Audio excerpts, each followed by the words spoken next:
Welcome to Crime Stories for Sleep, a journey into the mysteries that capture our imagination while we drift toward peaceful rest.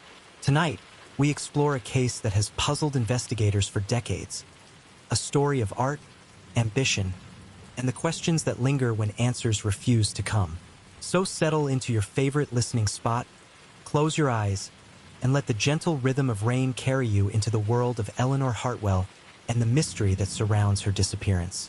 In the coastal town of Millbrook, where fog rolls in from the Atlantic each evening like clockwork, there once stood an art gallery that seemed to hold more secrets than masterpieces. The Hartwell Gallery, with its weathered cedar shingles and large windows facing the harbor, was known throughout New England for showcasing emerging artists and hosting intimate exhibitions that drew collectors from Boston to Bar Harbor. The gallery's owner, Eleanor Hartwell, was as much a fixture of the town as the lighthouse that guided ships safely to shore. For 15 years, she had curated not just art, but experiences, transforming her space into a sanctuary where creativity flourished and conversations lingered long into the evening hours. Eleanor had an eye for talent that others couldn't see, a way of recognizing the spark in an unknown artist's work before the rest of the world caught on. But on a gray October morning in 2019, when the first frost touched the maple trees lining Harbor Street, Eleanor Hartwell vanished without a trace, leaving behind only questions that would echo through Millbrook like the sound of waves against the rocky shore. The case of Eleanor Hartwell's disappearance is not one marked by violence or clear motives. Instead, it unfolds like a watercolor painting left out in the rain, beautiful details slowly dissolving, leaving impressions and shadows where certainty once existed. It's a mystery that invites contemplation rather than urgency, perfect for those quiet hours when the mind seeks gentle puzzles to ponder as sleep approaches. Tonight, we'll walk through the cobblestone streets of Millbrook, explore the rooms of the Hartwell Gallery, and meet the people who knew Eleanor best. We'll examine the clues that investigators found and the theories that emerged in the months and years that followed. But like the best mysteries, this one doesn't tie itself up with a neat bow. It remains open, like a book left face down on a nightstand, waiting for someone to discover what happens next. Eleanor Hartwell arrived in Millbrook during the summer of 2004, driving a well-worn Subaru wagon packed with canvases, art books, and the accumulated treasures of someone who saw beauty in unexpected places. She was 32 then, with auburn hair that caught the light when she moved and green eyes that seemed to notice details others overlooked. The way afternoon sun created patterns on a wall, how the reflection in a coffee cup could reveal the mood of the person holding it. She had come from Portland, Maine, where she'd worked as an assistant curator at a small but respected contemporary art museum. Friends from that time remembered Eleanor as someone who could spend hours discussing the emotional impact of a single brushstroke, yet who also possessed a practical wisdom about the business of art. She understood that beauty and commerce didn't have to be enemies, that sometimes they could dance together quite gracefully. The building that would become the Hartwell Gallery had sat empty for 2 years when Eleanor first saw it. Originally constructed in 1892 as a ship chandler's shop, it had served various purposes over the decades. A bookstore, a cafe, a yarn shop that specialized in wool from local sheep. The space retained the character of its maritime origins. Thick wooden beams, wide plank floors that creaked pleasantly underfoot, and those magnificent windows that seemed to frame the harbor like living paintings. Eleanor signed the lease on a Tuesday in late June, drawn not just by the space's natural light, but by something harder to define. A sense that the building wanted to house art again, that it had been waiting for someone who would understand its potential. She spent the rest of the summer preparing for her opening, working from dawn until well past sunset, transforming the interior with the careful attention of someone hanging ornaments on a beloved Christmas tree. The walls were painted a soft cream color that would complement rather than compete with the artwork. Eleanor installed track lighting that could be adjusted for each exhibition, ensuring that every piece would be illuminated at its most flattering angle. She refinished the floors herself, working in sections so the warm honey color emerged gradually, like a photograph developing in a darkroom. But perhaps the most distinctive feature of the Hartwell Gallery was Eleanor's approach to curation. Rather than focusing on established artists or following predictable trends, she sought out creators who were still finding their voices. Recent art school graduates, self-taught painters who worked night shifts and painted on weekends, sculptors who transformed found objects into profound statements about contemporary life. Her first exhibition, which opened in September 2004, featured the work of Marcus Chen, a 24-year-old who created luminous seascapes using unconventional materials, coffee grounds, tea stains, and sand mixed with traditional watercolors. The local newspaper's art critic, a woman named Patricia Holmes who had covered the regional art scene for 30 years, wrote that Eleanor had an intuitive understanding of how art can speak to the soul without raising its voice. Word of the gallery spread through the interconnected networks that link small New England towns like beads on a string. By Eleanor's second year, artists were submitting portfolios from as far away as Vermont and New Hampshire, hoping to be included in one of her carefully curated group shows. Collectors began making regular trips to Millbrook, drawn by Eleanor's reputation for discovering talent before it became expensive. Eleanor herself became an integral part of Millbrook's community in ways that went beyond her role as gallery owner. She joined the town's Arts Council, helping to organize the annual Harbor Festival that brought thousands of visitors each August. She volunteered at the library's monthly poetry readings, always arriving early to help arrange chairs and staying late to help clean up. On Wednesday evenings, Eleanor hosted informal gatherings at the gallery, not formal events, but casual conversations where artists, collectors, and curious townspeople could mingle over wine and cheese. These gatherings became known as Eleanor's Salons. Though she never used that term herself, she simply opened her doors and trusted that interesting people would find their way to each other, guided by shared appreciation for creativity and thoughtful conversation. Margaret Thornton, who owned the bakery across from the gallery, later recalled how Eleanor would stop by every morning for coffee and a blueberry scone, always taking time to ask about Margaret's daughter's college applications or her husband's recovery from knee surgery. Eleanor had this way of making you feel like you were the most important person in her world, Margaret would tell investigators years later, not in a fake way but genuinely. She remembered everything you told her. By 2010, the Hartwell Gallery had become more than a business.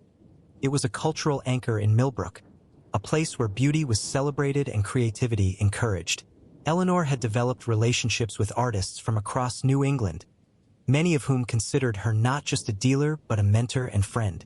She had an uncanny ability to match collectors with pieces that would bring them joy for years to come, understanding that the best art purchases are less like acquisitions and more like adoptions. The gallery's success allowed Eleanor to expand her programming. She began hosting artist residencies, offering her guest apartment above the gallery to painters and sculptors who needed time and space to develop new bodies of work. These residencies typically lasted 3 months, and Eleanor was selective about the artists she invited, not just considering their talent, but their character and their potential to contribute positively to Millbrook's creative community. Elena Rodriguez, a ceramic artist from New Mexico, spent a residency at the gallery in the spring of 2015. She remembered Eleanor as someone who gave artists the greatest gift possible, trust combined with gentle guidance. Eleanor never told you what to make, Elena would later reflect. But she had this way of asking questions that helped you discover what you were trying to say with your work. She'd look at something you'd made and ask, what would happen if you made this part bigger? Or, have you considered what this piece would look like from the back? Questions that opened doors rather than closing them. Eleanor's personal life remained somewhat private, though not secretive. She lived alone in the apartment above the gallery, a cozy space filled with books, plants, and pieces from her personal art collection. Works by artists she had shown over the years, given as gifts or purchased because they spoke to her personally. She had never married, though she had been in a long-term relationship during her Portland years with a professor of art history named David Kensington. Their relationship had ended amicably when David accepted a position at a university in California. Those who knew Eleanor well understood that while she had loved David, she had also known that her future lay in building something of her own, rather than following someone else's career trajectory. They remained friends, exchanging letters and occasional phone calls, with David visiting Millbrook every few years to see what Eleanor had accomplished. Eleanor's routine was as predictable as the tides. She opened the gallery at 10 each morning, spending the first hour with coffee and correspondence. responding to emails from artists, confirming appointments with collectors, planning future exhibitions. Afternoons were for meeting with visitors, whether they were serious buyers or simply curious neighbors who enjoyed looking at art. Evenings found her either at gallery events or home with a book, classical music playing softly in the background.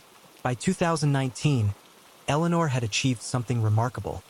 She had created a sustainable business that also served as a vital cultural institution in her adopted hometown. The Hartwell Gallery had hosted over 200 exhibitions, launched the careers of dozens of artists, and become a destination that drew visitors from throughout New England. Eleanor herself had evolved from a newcomer with a vision into one of Millbrook's most respected and beloved residents. She was 47 years old that October, with silver beginning to thread through her auburn hair and laugh lines that spoke of 15 years spent surrounded by beauty and creativity. Those who knew her best described someone who had found her calling and pursued it with both passion and wisdom. She seemed settled in the best possible way, not stagnant, but rooted in purpose and community, which makes what happened next all the more puzzling, like finding a page torn from the middle of a favorite book, leaving readers to wonder what story was meant to continue. October 15th, 2019, began like countless other Tuesday mornings in Millbrook. Fog hung low over the harbor, muffling the sounds of fishing boats heading out for the day's work. The autumn air carried the scent of wood smoke from chimneys and the salt tang that never quite left the coastal breeze. Eleanor Hartwell's alarm sounded at 6:30 a.m., just as it had every morning for the past 15 years. Margaret Thornton, preparing the day's first batch of scones at her bakery across the street, noticed the lights come on in Eleanor's apartment at precisely 6:45 a.m. This was Eleanor's pattern: 15 minutes to fully wake, then shower and coffee before beginning her day. Margaret had come to find comfort in this routine, a small constant in the ever-changing rhythm of small-town life. At 8:15 a.m., Eleanor descended the internal staircase that connected her apartment to the gallery below. She was wearing her favorite autumn outfit, charcoal wool slacks, a cream-colored sweater, and the amber necklace that had been her grandmother's. Her auburn hair was pulled back in the loose bun she favored for work days, and she carried the leather satchel that contained her daily essentials: keys, phone, gallery appointment book, and the small notebook where she jotted down thoughts and observations. Eleanor's first task each morning was to walk through the gallery space, checking that everything was as it should be. This wasn't a security inspection. Millbrook's crime rate was negligible, but rather a curator's ritual of reconnection with the space and the art it contained. She would pause before certain pieces, sometimes noticing how the morning light revealed details that evening illumination had hidden, other times simply renewing her appreciation for work she had been living with for weeks or months.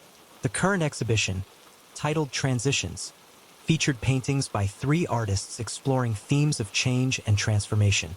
The centerpiece was a large canvas by Miranda Foster, a Boston-based painter whose work explored the emotional landscape of middle age through abstract forms and muted colors. Eleanor had discovered Miranda's work at a group show the previous spring and had immediately known she wanted to give this particular series a solo presentation. After completing her morning tour, Eleanor unlocked the gallery's front door at exactly 9 a.m. She flipped the sign from closed to open, though she wouldn't officially begin her business day until 10 o'clock. This hour between opening and availability was Eleanor's gift to early risers who might want to spend quiet time with art before the day's conversations began. At 9:30 a.m., Eleanor crossed the street to Margaret's bakery for her daily coffee and scone. Margaret would later tell investigators that Eleanor seemed perfectly normal that morning, perhaps a bit quieter than usual, but not in a way that suggested distress or preoccupation. They chatted about the weather forecast, rain expected by evening, the progress of Margaret's vegetable garden, late tomatoes finally ripening, and the upcoming Harbor Festival planning meeting scheduled for the following Thursday. She mentioned that she was expecting a phone call from an artist in Portland, Margaret recalled. Someone interested in a spring exhibition, I think. Eleanor seemed pleased about it. You know how she got when she was considering new work. That spark in her eyes. Eleanor returned to the gallery at 9:45 a.m., coffee in hand, ready to begin her official business day. She settled at the small desk near the gallery's rear window, where she could see both the exhibition space and the harbor beyond. Her appointment book showed a relatively light schedule: a phone consultation with the Portland artist at 11 a.m., a visit from a collector at 2 p.m., and the weekly inventory update that she typically completed on Tuesday afternoons. At 10:30 a.m., James Morrison, Millbrook's postal carrier for the past 12 years, delivered the gallery's mail. James was known for his friendly exchanges with the business owners along his route, often spending a few minutes discussing local news or upcoming events. That morning, he found Eleanor examining a set of photographs that had arrived in the previous day's mail, images of sculpture work by an artist seeking representation. Eleanor showed me one of the photos, James would later recount. A bronze piece that looked like waves frozen in motion. She was excited about it, saying how the artist had found a way to capture something fluid in permanent form. We talked about it for maybe 5 minutes, longer than usual, actually. She seemed really energized by the work. James left the gallery at 10:40 a.m. He was the last person known to have had a conversation with Eleanor Hartwell. At 11 a.m., Eleanor's phone rang. According to phone records later examined by investigators, the call lasted 18 minutes, consistent with Eleanor's typical artist consultations, which she approached with the thoroughness of someone who understood that a few minutes of genuine attention could change the trajectory of a creative career. At 11:30 a.m., Dr. Sarah Chun, a Boston-based psychiatrist who collected contemporary art as a hobby, called the gallery to inquire about a piece she had seen during her last visit. The call went to voicemail, unusual, as Eleanor was typically available during business hours and rarely let calls go unanswered during the day. At 12:15 p.m., Mrs. Evelyn Harper, an elderly Millbrook resident who visited the gallery weekly to check on the art, arrived for her usual Tuesday browse. She found the front door unlocked and the open sign displayed, but no Eleanor in sight. Mrs. Harper called out several times, then waited for 15 minutes, assuming Eleanor had stepped out briefly on an errand. When Eleanor didn't return, Mrs. Harper became concerned. She walked through the gallery space, noting that nothing appeared disturbed or out of place. The cash register, which contained only small bills for making change, was closed but not locked. Eleanor's coffee cup sat on her desk, half empty and still slightly warm. Her appointment book was open to that day's page, with neat handwriting marking the 2 p.m. collector visit. Mrs. Harper tried calling Eleanor's cell phone, but the call went directly to voicemail. Growing more worried, she decided to contact Thomas Bradley, Millbrook's police chief, who had been a friend of Eleanor's for several years and would know how best to proceed. Chief Bradley arrived at the gallery at 12:45 p.m. Like Mrs. Harper, he was immediately struck by how normal everything appeared. The gallery showed no signs of struggle or hasty departure. Eleanor's purse was in its usual place in the desk drawer, containing her wallet, credit cards, and driver's license. Her car keys hung on their customary hook near the back entrance. Chief Bradley conducted a methodical search of the premises, including Eleanor's upstairs apartment. The apartment, too, showed no signs of disturbance. Eleanor's bed was made, breakfast dishes were washed and put away, and her clothes were arranged as they always were. Neat but not obsessive, the organization of someone who found peace in order without being controlled by it. The only unusual element Chief Bradley discovered was Eleanor's cell phone, which he found in the gallery's small kitchen area, plugged into its charger. This was odd because Eleanor typically carried her phone with her throughout the day, keeping it nearby in case artists or collectors needed to reach her. But the phone itself revealed no clues, no unusual calls, no concerning text messages, no indications of distress or unusual plans. At 2 p.m., Robert Caldwell, the Boston collector with a scheduled appointment, arrived at the gallery. He found Chief Bradley speaking with Mrs. Harper near the front entrance. When Mr. Caldwell learned what had happened, he expressed genuine concern for Eleanor, describing her as one of the most reliable people I've ever done business with, and emphasizing that it was completely unlike her to simply disappear without notice. Chief Bradley spent the remainder of the afternoon interviewing Millbrook residents and business owners, trying to reconstruct Eleanor's morning and determine if anyone had seen her after 10:40 a.m. The picture that emerged was both complete and frustrating. Eleanor had followed her normal routine precisely until that point, giving no indication of distress, unusual plans, or impending departure. Margaret Thornton confirmed that Eleanor had seemed normal during their morning coffee conversation. James Morrison verified that Eleanor had appeared engaged and enthusiastic during their discussion of the sculpture photographs.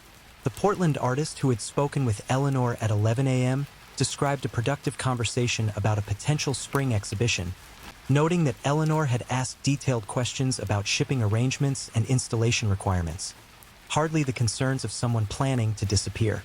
By evening, when Eleanor had not returned and no one had heard from her, Chief Bradley officially classified her as a missing person. He contacted the state police to request assistance with a wider search and began the systematic process of trying to understand how someone could vanish so completely from such a public place during business hours in a small town where everyone noticed everyone else's comings and goings. The search for Eleanor began that very evening, with volunteers from throughout Millbrook joining law enforcement officers in combing the areas surrounding the gallery.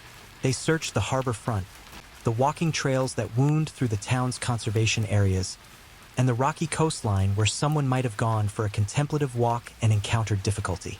But the rain that had been forecast arrived right on schedule, making outdoor searching treacherous and potentially destroying any evidence that might have existed. By the time searchers could safely resume their efforts the next morning, any tracks or traces Eleanor might have left had been washed away by the storm. The last confirmed sighting of Eleanor Hartwell was at 10:40 a.m. on October 15, 2019, when James Morrison left the gallery after their conversation about frozen waves and fluid motion captured in bronze. After that moment, Eleanor seemed to have simply stepped out of her life as easily as stepping out of a room, leaving behind a mystery that would consume investigators and haunt Millbrook for years to come. The investigation into Eleanor Hartwell's disappearance began with the methodical thoroughness that characterizes small-town police work at its best. Chief Thomas Bradley, despite his personal friendship with Eleanor, approached the case with professional objectivity, understanding that emotion, while natural, could cloud the careful observation that missing person cases require. The first 48 hours focused on the statistical probabilities, examining Eleanor's relationships, finances, and recent behavior for signs of depression, debt, or relationship problems that might have motivated a voluntary disappearance. But each avenue of inquiry led to the same conclusion. Eleanor's life showed no evidence of the stresses that typically precede someone choosing to walk away from their established existence. Detective Maria Santos from the state police joined the investigation on October 17th, bringing with her 15 years of experience with missing person cases and a reputation for patient, systematic investigative work. Detective Santos understood that disappearances like Eleanor's, absent obvious foul play or clear motivation for voluntary departure, required careful attention to details that might initially seem irrelevant. Her first step was to create a comprehensive timeline of Eleanor's last known day, interviewing everyone who had interacted with her and mapping her movements down to the minute. This process revealed the precision of Eleanor's routine and the apparent normalcy of her final morning, but it also highlighted the narrow window during which she had vanished, sometime between 10:40 a.m. and 11:30 a.m., when Dr. Chen's call went unanswered. 50 minutes, Detective Santos would later reflect in her case notes. In a small town during business hours, in a location with excellent visibility from the street, it's remarkable that someone could disappear so completely in such a short time frame. The physical investigation of the gallery and Eleanor's apartment yielded few clues but many puzzles. Everything appeared exactly as Eleanor would have left it for a brief errand. Coffee cup partially consumed, appointment book open, lights on, door unlocked. Her purse was in its usual location, ruling out robbery as a motive. Her car remained parked in its designated space behind the building. More puzzling was what investigators found in Eleanor's personal spaces. Her passport was in her apartment, along with her savings account information and credit cards. A suitcase sat in her bedroom closet, unpacked from a weekend trip to Boston she had taken the previous month. Her computer showed no unusual internet searches, no travel bookings, no communications suggesting planned departure or distress. The examination of Eleanor's financial records revealed a woman who lived comfortably but not extravagantly, who paid her bills on time and maintained consistent patterns of spending. There were no unusual withdrawals, no large cash transactions, no evidence of the financial preparation that typically precedes voluntary disappearance. Detective Santos expanded her investigation beyond Millbrook, contacting Eleanor's former colleagues in Portland, the artists she had worked with over the years, and the collectors who comprised her professional network. Each conversation revealed the same portrait. Eleanor as a stable, reliable professional who loved her work and had found her place in the world. David Kensington, Eleanor's former boyfriend who now taught at the University of Southern California, flew to Maine when he learned of her disappearance. His conversation with investigators provided insight into Eleanor's character and history, but no clues about what might have happened to her. Eleanor was the most grounded person I've ever known, David told Detective Santos during a long interview at the Millbrook police station. Not in the sense of being boring or predictable, but grounded in purpose. She knew what she wanted to accomplish with her life, and she was doing it. The Eleanor I knew would never simply walk away from what she had built. 3 weeks into the investigation, Detective Santos made a discovery that seemed promising, but ultimately deepened the mystery. While reviewing security camera footage from businesses along Harbor Street, she found a brief clip from the camera outside Mitchell's hardware store that showed Eleanor standing on the sidewalk in front of her gallery at approximately 11:15 a.m. on October 15th. The footage, grainy and shot from across the street, showed Eleanor appearing to speak with someone outside the camera's range. The conversation appeared cordial. Eleanor's body language suggested attentiveness rather than distress. After about 3 minutes, Eleanor could be seen walking out of the camera's view, apparently moving away from her gallery rather than returning to it. This footage became crucial evidence, confirming that Eleanor had left her gallery voluntarily and seemingly in the company of someone she felt comfortable with. But the hardware store's camera angle didn't capture who she was speaking with, and no other cameras in the area provided additional footage of Eleanor's departure. Investigators canvassed Millbrook extensively, asking residents if they had seen Eleanor walking with anyone around 11:15 a.m. on October 15th. Several people reported seeing Eleanor that morning during her normal routine, but no one recalled seeing her with another person during the crucial time frame when she left her gallery. The investigation expanded to examine Eleanor's correspondence, both personal and professional. Detectives reviewed months of emails, looking for threats, unusual requests, or signs of problems with artists, collectors, or community members. But Eleanor's communications revealed only the routine interactions of someone running a successful small business, scheduling appointments, discussing artistic projects, coordinating exhibition details. One potential lead emerged from Eleanor's phone records. During the weeks preceding her disappearance, she had received several calls from a number with a Portland, Maine area code. The number was traced to a pay phone in Portland's Old Port District, a location that could have been used by someone seeking to communicate with Eleanor without leaving a trace. Detective Santos traveled to Portland to investigate this connection, but the trail proved frustratingly cold. The payphone was located on a busy street corner with high foot traffic and no security cameras. No one in the immediate area remembered seeing anyone using the phone regularly or could provide descriptions of potential callers. The Portland Museum of Art, where Eleanor had worked years earlier, provided access to her personnel files and contact information for former colleagues. Interviews with these individuals revealed only positive memories of Eleanor and no knowledge of anyone who might have harbored ill will toward her.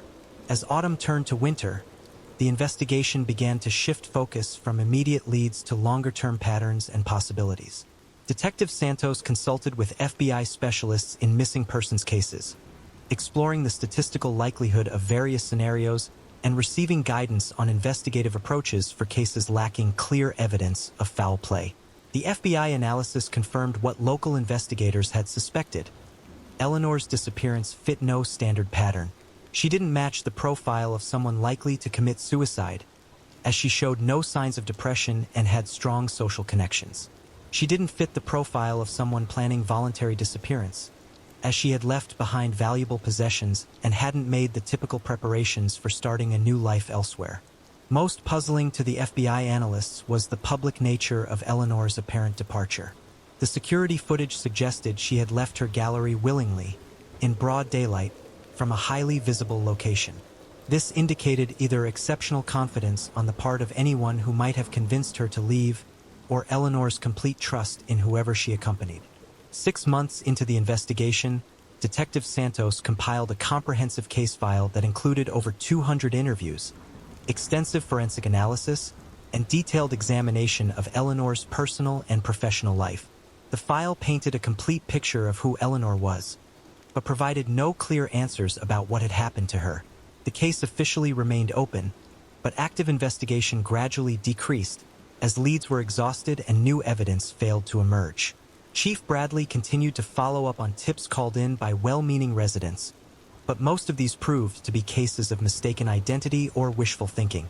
1 year after Eleanor's disappearance, Detective Santos published a detailed case summary in a law enforcement bulletin, hoping that investigators in other jurisdictions might recognize patterns or have information relevant to Eleanor's case. The summary generated several responses from other states, but none provided breakthrough information. The investigation had revealed Eleanor Hartwell to be exactly who she appeared to be: a dedicated professional, a valued community member, and a woman who had found purpose and satisfaction in her carefully constructed life. But it had failed to answer the central question: how does someone like Eleanor simply vanish without a trace? As Detective Santos wrote in her final active case report, Eleanor Hartwell's disappearance challenges our assumptions about how and why people vanish. She left no note, made no preparations, showed no signs of distress, and abandoned a life that brought her evident satisfaction. The security footage confirms she departed willingly, but with whom and why remains unknown. This case will remain open pending new evidence or information. The investigation had been thorough, professional, and exhaustive. But like a painting with crucial details obscured by shadow, the full picture of what happened to Eleanor Hartwell remained tantalizingly out of reach, leaving investigators and the Millbrook community with questions that seemed to have no answers. In the absence of concrete evidence, theories about Eleanor Hartwell's disappearance began to emerge like morning mist over Millbrook Harbor, sometimes clear, sometimes shifting, always carrying the possibility of truth but never quite solidifying into certainty. Detective Santos, Chief Bradley, and the FBI analysts developed several working theories based on the available evidence, while the community of Millbrook generated its own explanations for what had happened to their beloved gallery owner. As the investigation matured, Detective Santos began exploring the possibility that Eleanor's disappearance was connected to someone from her past, perhaps a relationship or situation that predated her arrival in Millbrook. This theory gained traction when investigators discovered that Eleanor's personal history, while not secretive, contained periods that were less thoroughly documented than her 15 years in Millbrook. Before coming to Maine, Eleanor had lived in several cities during her 20s: Boston, where she attended graduate school; New York, where she worked briefly at a commercial gallery; and Burlington, Vermont, where she spent 2 years at a small museum. Each location represented potential connections that might not have been immediately apparent to Millbrook investigators. Detective Santos contacted law enforcement agencies in these cities, requesting reviews of any unsolved cases or known criminals who might have had connections to Eleanor or the art world. She also reached out to Eleanor's former employers and colleagues, asking specifically about any difficult situations, problematic individuals, or unresolved conflicts from those earlier years. This line of investigation revealed an interesting detail about Eleanor's time in New York.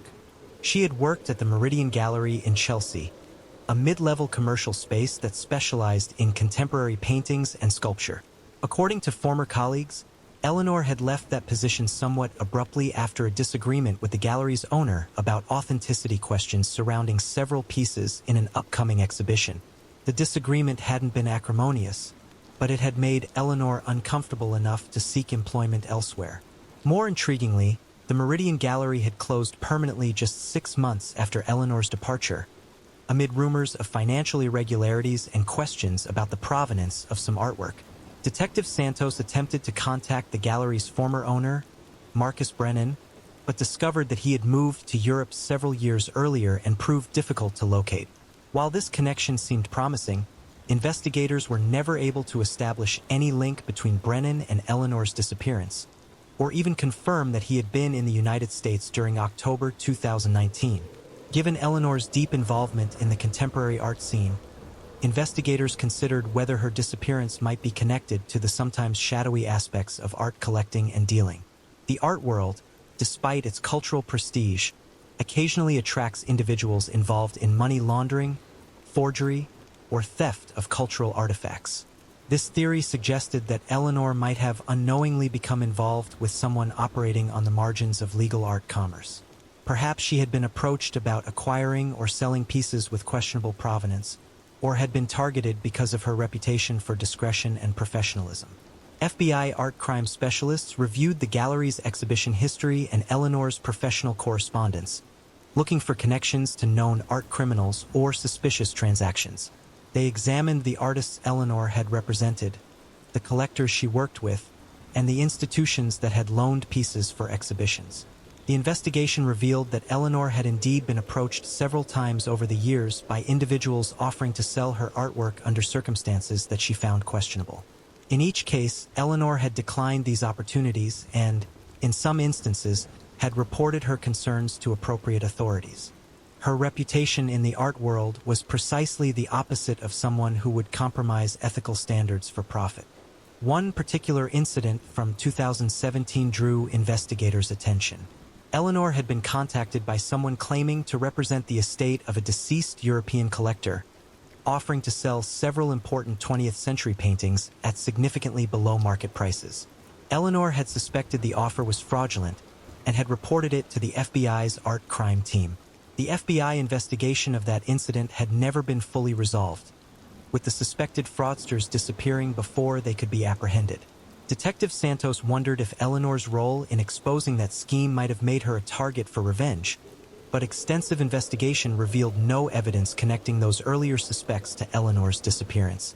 One of the more speculative theories that emerged was that Eleanor's disappearance was related to witness protection or some form of government assistance in creating a new identity. This theory attempted to explain both the voluntary nature of her departure and the complete absence of evidence about what had happened to her. Proponents of this theory suggested that Eleanor might have witnessed something significant, perhaps art-related fraud, money laundering, or other criminal activity, that made it necessary for her to disappear for her own safety. The mysterious phone calls from Portland could have been communications from law enforcement agencies arranging her relocation. Detective Santos made discreet inquiries with federal agencies that might be involved in such programs, but received no confirmation that Eleanor had any connection to ongoing investigations or protection programs. The FBI specialist she worked with indicated that the witness protection program rarely involves the level of secrecy suggested by Eleanor's case, and typically includes some communication with local law enforcement. Moreover, Eleanor's behavior in the months preceding her disappearance showed no signs of the stress or caution that typically characterize individuals who know they may need to relocate for safety reasons. Her exhibition planning, business decisions, and personal interactions all suggested someone expecting to continue her established routine indefinitely. As time passed without resolution, some investigators began considering whether Eleanor might have experienced a medical emergency that affected her mental state or decision-making capacity.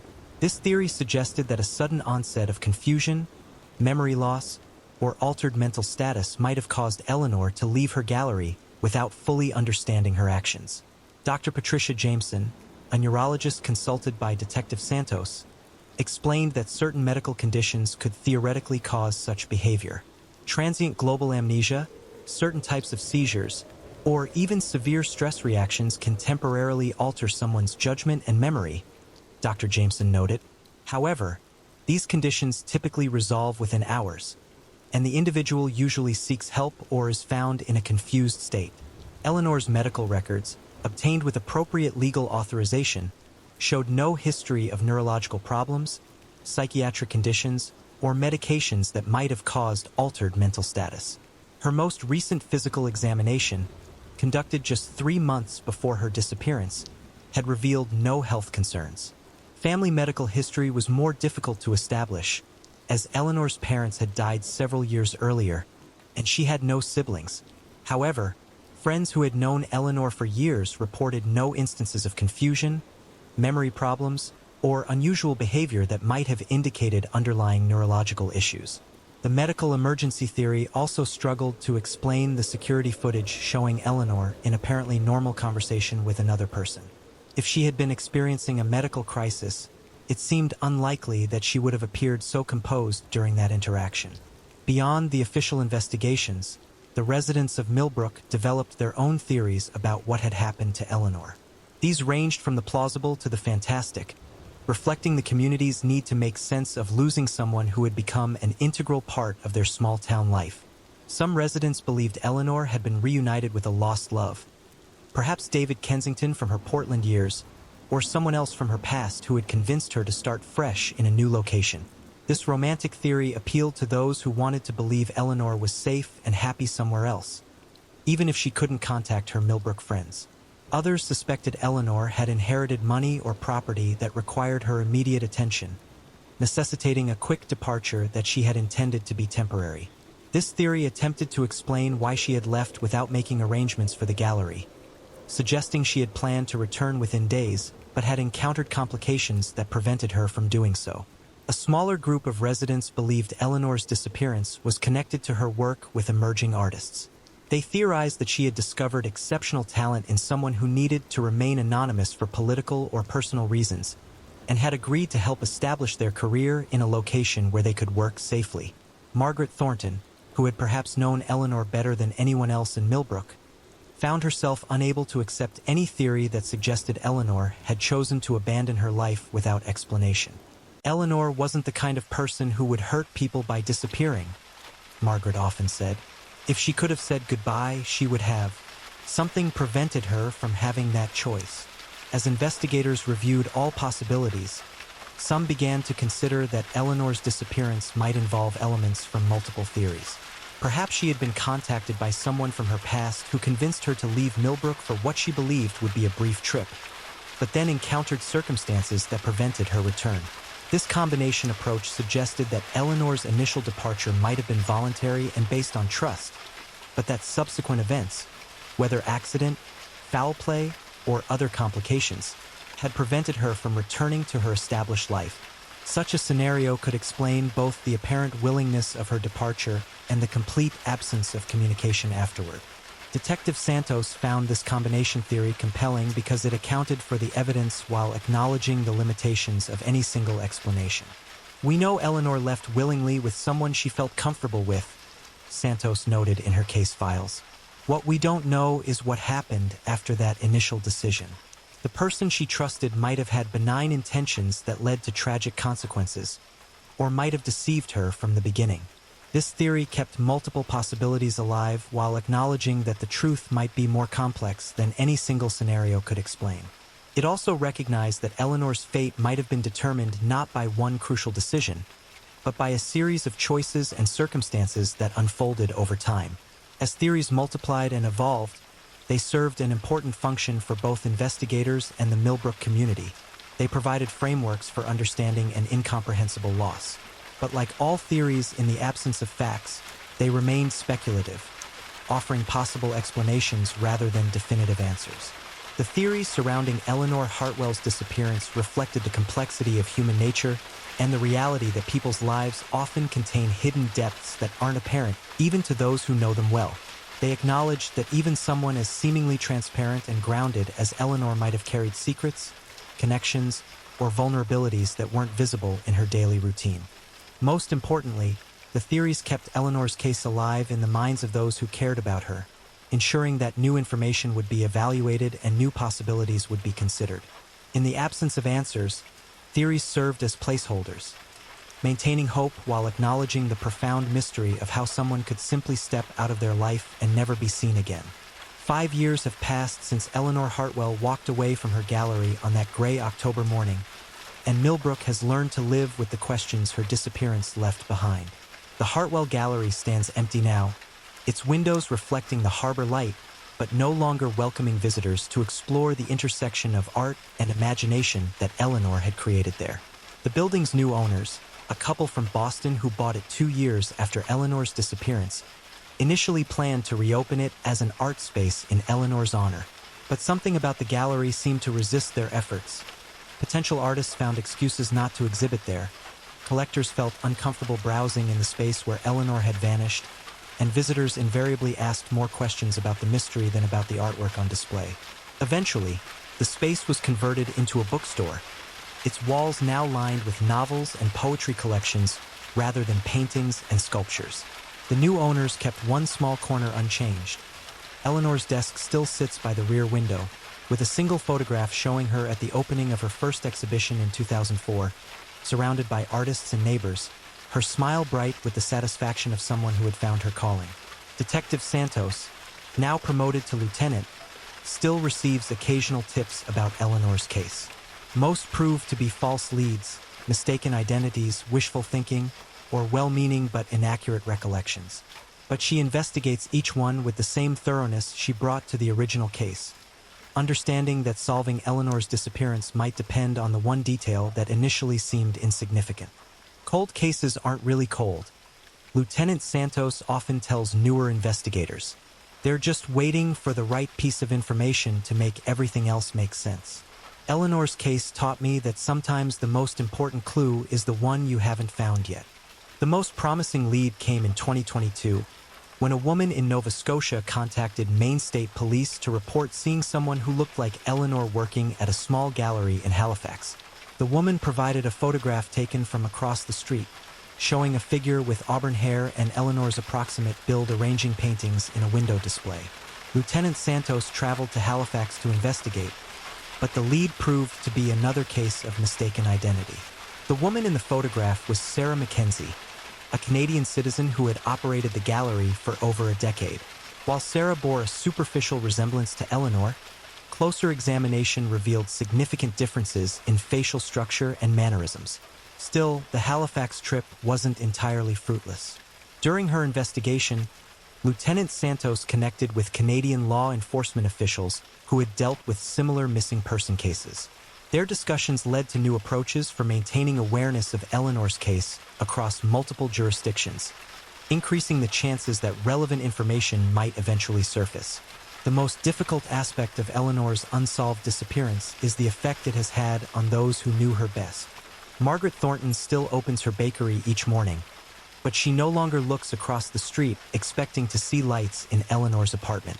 The ritual they shared, coffee and conversation before the day's work began, has been replaced by a quieter routine that acknowledges Eleanor's absence without dwelling on it.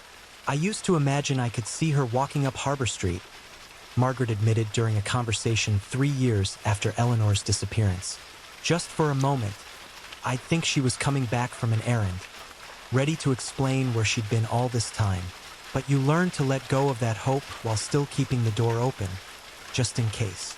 David Kensington, Eleanor's former boyfriend from Portland, established a scholarship fund in Eleanor's name at the Maine College of Art. The Eleanor Hartwell Scholarship supports students studying arts administration, helping them develop the skills needed to bridge the gap between artistic vision and practical implementation that Eleanor had mastered so effectively. Eleanor believed that art needed advocates, people who could help artists navigate the business aspects of creativity without compromising their artistic integrity. David explained at the scholarship's inaugural ceremony, this seemed like the best way to continue the work she cared about most. The artists Eleanor had worked with over the years have gone on to varied careers, some achieving the recognition she had predicted for them, others finding satisfaction in different paths. Many credit Eleanor with teaching them not just about the art business, but about approaching their work with both passion and professionalism. Marcus Chen, whose coffee ground seascapes were featured in Eleanor's first exhibition, now shows his work in galleries throughout New England. He keeps a small painting Eleanor had purchased from that original show, refusing several offers from collectors who would like to add it to their collections. Eleanor saw something in my work before I understood it myself, Marcus reflected. She taught me that art isn't just about self-expression. It's about communication, about finding ways to share what moves you with people who might be moved by it too. I keep that painting as a reminder of what she taught me about seeing. Miranda Foster, whose Transitions exhibition was showing when Eleanor disappeared, struggled for months with guilt about whether her art had somehow contributed to Eleanor's fate. Therapy helped her understand that Eleanor's disappearance was not connected to the themes of change and transformation explored in Miranda's paintings, but the association was difficult to overcome. Miranda eventually created a series of works dedicated to Eleanor's memory, abstract pieces that explored themes of presence and absence, the ways people continue to influence the world even after they're no longer physically part of it. The series, titled Lasting Impressions, was exhibited at galleries in Boston and New York, with proceeds donated to arts education programs in small communities like Millbrook. The mystery of Eleanor's disappearance has become woven into Millbrook's identity in ways both subtle and profound. New residents learn about Eleanor as part of understanding the town's recent history. Local artists speak of her influence on the community's appreciation for creative expression. Tour guides sometimes mention the gallery and its mysterious former owner when showing visitors around the historic harbor district. But perhaps the most significant legacy of Eleanor's disappearance is the way it has changed how Millbrook residents think about the people in their lives. Eleanor's case demonstrated that even in a small town where everyone knows everyone else, people can carry private complexities that aren't apparent in daily interactions. This awareness has made the community more intentional about maintaining connections, more willing to check on neighbors, and more appreciative of the relationships that define small-town life. Eleanor's disappearance reminded everyone that presence is precious precisely because it isn't guaranteed. Chief Bradley, now nearing retirement, keeps Eleanor's case file in his active drawer rather than in cold case storage. He reviews it periodically, not because he expects to find new evidence in the familiar documents, but because he believes Eleanor deserves the commitment of ongoing attention. "She was part of our community," Chief Bradley explained during a recent interview. "When someone disappears like Eleanor did, it leaves a hole that can't be filled by theories or explanations, but it can be honored by remembering and by staying ready for answers if they ever come." The Harbor Festival, which Eleanor had helped organize for over a decade, continues each August with a memorial booth displaying photographs from past festivals and information about Eleanor's contributions to Millbrook's cultural life. Festival organizers also established the Eleanor Hartwell Community Art Award, recognizing individuals who use creativity to strengthen community connections. Mrs. Evelyn Harper, now in her 80s, still takes weekly walks that pass by the former gallery location. She doesn't visit the bookstore that occupies the space. She finds it too different from Eleanor's carefully curated art exhibitions, but she pauses on the sidewalk to remember conversations she had with Eleanor about particular paintings or sculptures. Eleanor had this way of helping you see things you might have missed. Mrs. Harper often tells her daughter during their weekly phone calls, "She'd ask questions that made you look more carefully, think more deeply. I miss having someone who could do that." The question of what happened to Eleanor Hartwell remains as compelling today as it was 5 years ago. New investigators occasionally review the case, bringing fresh perspectives to evidence that has been examined countless times. But the fundamental mystery persists. How does someone like Eleanor, so rooted in place and purpose, simply vanish without explanation? Some find comfort in believing Eleanor chose her disappearance, that she found whatever she was seeking and is living contentedly somewhere else under a different name. Others remain convinced that Eleanor met with foul play, that she was the victim of circumstances beyond her control. Still others maintain that Eleanor's fate was accidental, that a series of unlikely events conspired to separate her from her established life. The truth may be simpler or more complex than any of these theories suggest. It may involve elements that no one has considered, or it may be hidden in details that seemed insignificant at the time but would prove crucial with the benefit of additional information. What remains certain is that Eleanor Hartwell's disappearance has become part of the larger tapestry of human mystery. Those questions that resist easy answers and remind us that life contains depths we may never fully comprehend. Her case joins the countless other stories of people who have stepped out of their known worlds and never returned, leaving behind only the evidence of lives well lived and the enduring hope that answers might still emerge. In Millbrook, Eleanor's memory lives on not just in the mystery of her disappearance, but in the positive changes her presence brought to the community. The artists she encouraged, the cultural conversations she fostered, and the appreciation for beauty she helped cultivate continue to influence the town's character. In this way, Eleanor's story is not just about ending, but about continuation. The way one person's passion and commitment can create ripples that extend far beyond their physical presence. As evening falls over Millbrook Harbor and the lighthouse begins its nightly rotation, casting familiar patterns of light and shadow across the water, Eleanor's story remains open-ended. Somewhere, perhaps, she is watching a different sunset, creating a different life, carrying with her the memories of 15 years spent nurturing art and community in a small coastal town. Or perhaps she sleeps beneath the waves or earth, her story concluded in ways that may never be known. Or perhaps the truth lies somewhere between these possibilities, in circumstances too complex or unlikely for any single theory to capture.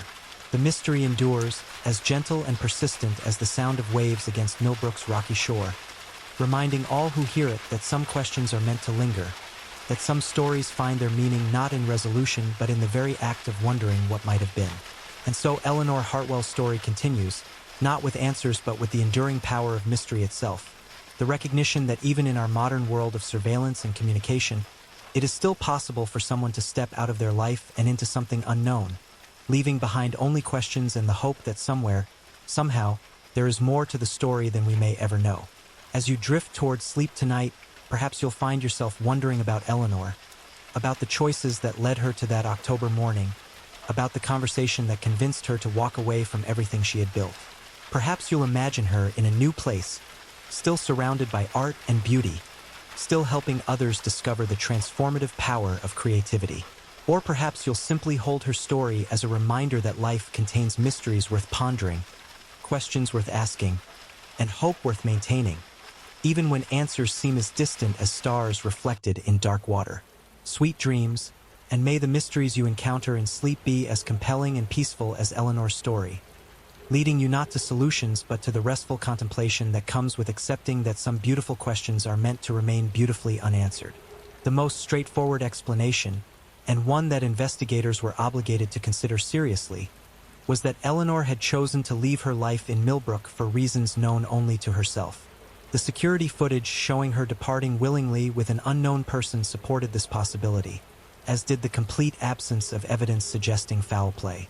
Proponents of this theory pointed to Eleanor's age, 47, and the fact that she had never married or had children. Perhaps, they suggested, she had reached a point where she felt the need for a dramatic change, a complete break from the life she had built in order to pursue something entirely different. The calls from the Portland payphone could have been communications with someone helping her plan this new beginning. Detective Santos explored this theory extensively, consulting with psychologists who specialized in understanding why successful, seemingly content individuals sometimes choose to abandon their established lives. Dr. Rachel Winters, a forensic psychologist from Boston, reviewed Eleanor's case files and offered her perspective. While rare, there are documented cases of individuals who reach what we might call a fulfillment crisis, Dr. Winters explained. They've achieved their goals, built successful lives, but suddenly feel trapped by their own success.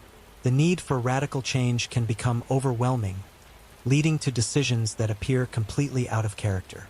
However, Dr. Winters also noted that Eleanor's case lacked the typical warning signs that precede voluntary disappearance. Usually, we see subtle indicators, changes in routine, unusual conversations about what-if scenarios, increased interest in travel or different lifestyles. Eleanor's friends and colleagues reported none of these patterns. The voluntary departure theory also struggled to explain Eleanor's failure to make basic preparations. She had left behind her passport, her financial resources, and personal items that would have been difficult to replace. Most tellingly, she had abandoned the Hartwell Gallery, not just a business, but her life's work and primary source of identity. Another possibility investigators considered was that Eleanor had suffered some form of accidental harm, perhaps during a walk along Millbrook's rocky coastline or in a remote area where she might have gone for solitude and reflection. This theory attempted to explain both her voluntary departure from the gallery and her continued absence. Chief Bradley organized multiple searches of the areas where Eleanor was known to walk, including the coastal paths she often used for morning exercise and the wooded trails in Millbrook's conservation areas. These searches, conducted with the assistance of state police and volunteer groups, covered hundreds of acres and included both ground teams and aerial reconnaissance. The searches revealed no trace of Eleanor, no clothing, personal items, or other evidence that she had been in these areas on October 15th. The October weather had been mild, making exposure or weather-related accidents unlikely. The rocky coastline, while potentially dangerous, was familiar territory for Eleanor, who had walked these paths for 15 years. Marine units from the Coast Guard conducted extensive searches of Millbrook Harbor and the surrounding Atlantic waters, using sonar equipment to examine areas where currents might have carried evidence. These searches also proved fruitless, finding no indication that Eleanor had entered the water voluntarily or accidentally. The accidental harm theory faced additional challenges from the timeline evidence. The security footage showed Eleanor walking away from her gallery in the company of another person, suggesting purposeful departure rather than a solitary walk that turned tragic. If harm had befallen Eleanor, it would most likely have involved the unknown individual seen speaking with her outside the gallery. Despite the lack of obvious evidence, investigators were obligated to consider the possibility that Eleanor had been the victim of a crime.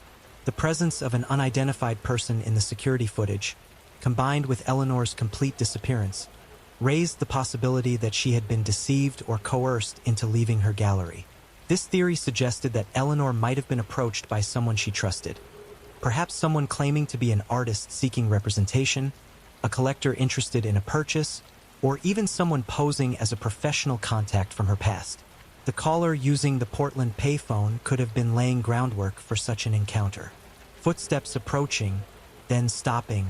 Detective Santos investigated several variations of this theory, including the possibility that Eleanor had been targeted by someone involved in art theft or fraud.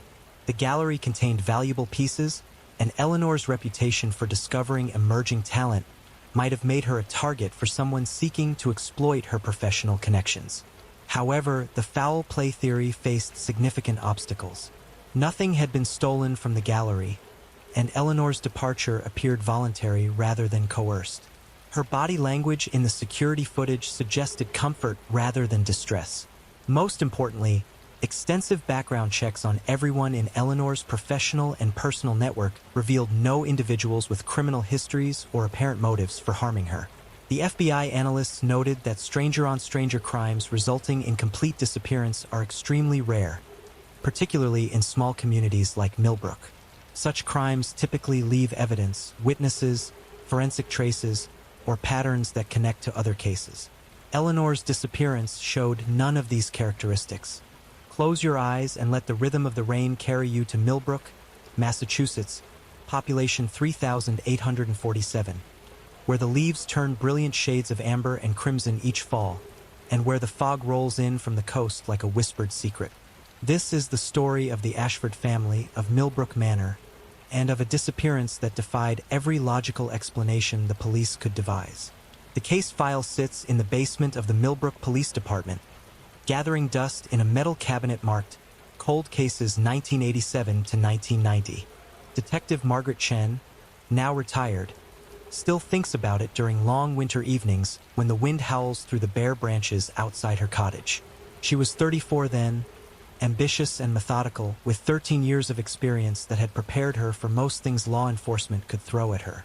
But nothing had prepared her for Eleanor Ashford.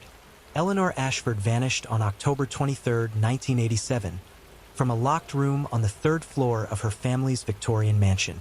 She was 43 years old, a respected member of Millbrook's small but influential artistic community, known for her watercolor paintings of the coastal landscape and her quiet, almost ethereal presence at town gatherings.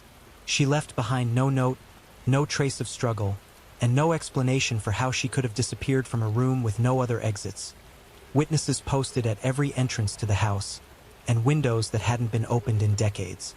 The investigation that followed would consume the small town's attention for months, generate dozens of theories ranging from the plausible to the bizarre, and ultimately leave more questions than answers. Even now, more than 3 decades later, visitors to Millbrook speak in hushed tones about the woman who simply wasn't there anymore. Millbrook Manor stands at the end of Sycamore Lane, a winding road that curves through ancient oak and maple trees before emerging into a circular drive of weathered cobblestones. The house itself is a testament to Victorian grandeur, built in 1889 by shipping magnate Cornelius Ashford, Eleanor's great-grandfather. 3 stories of dark wood and gray stone rise from manicured grounds, with tall windows that seem to watch the surrounding forest with patient, unblinking eyes. The architecture is distinctly New England Gothic, with steep gables, ornate trim work, and a wraparound porch supported by carved columns.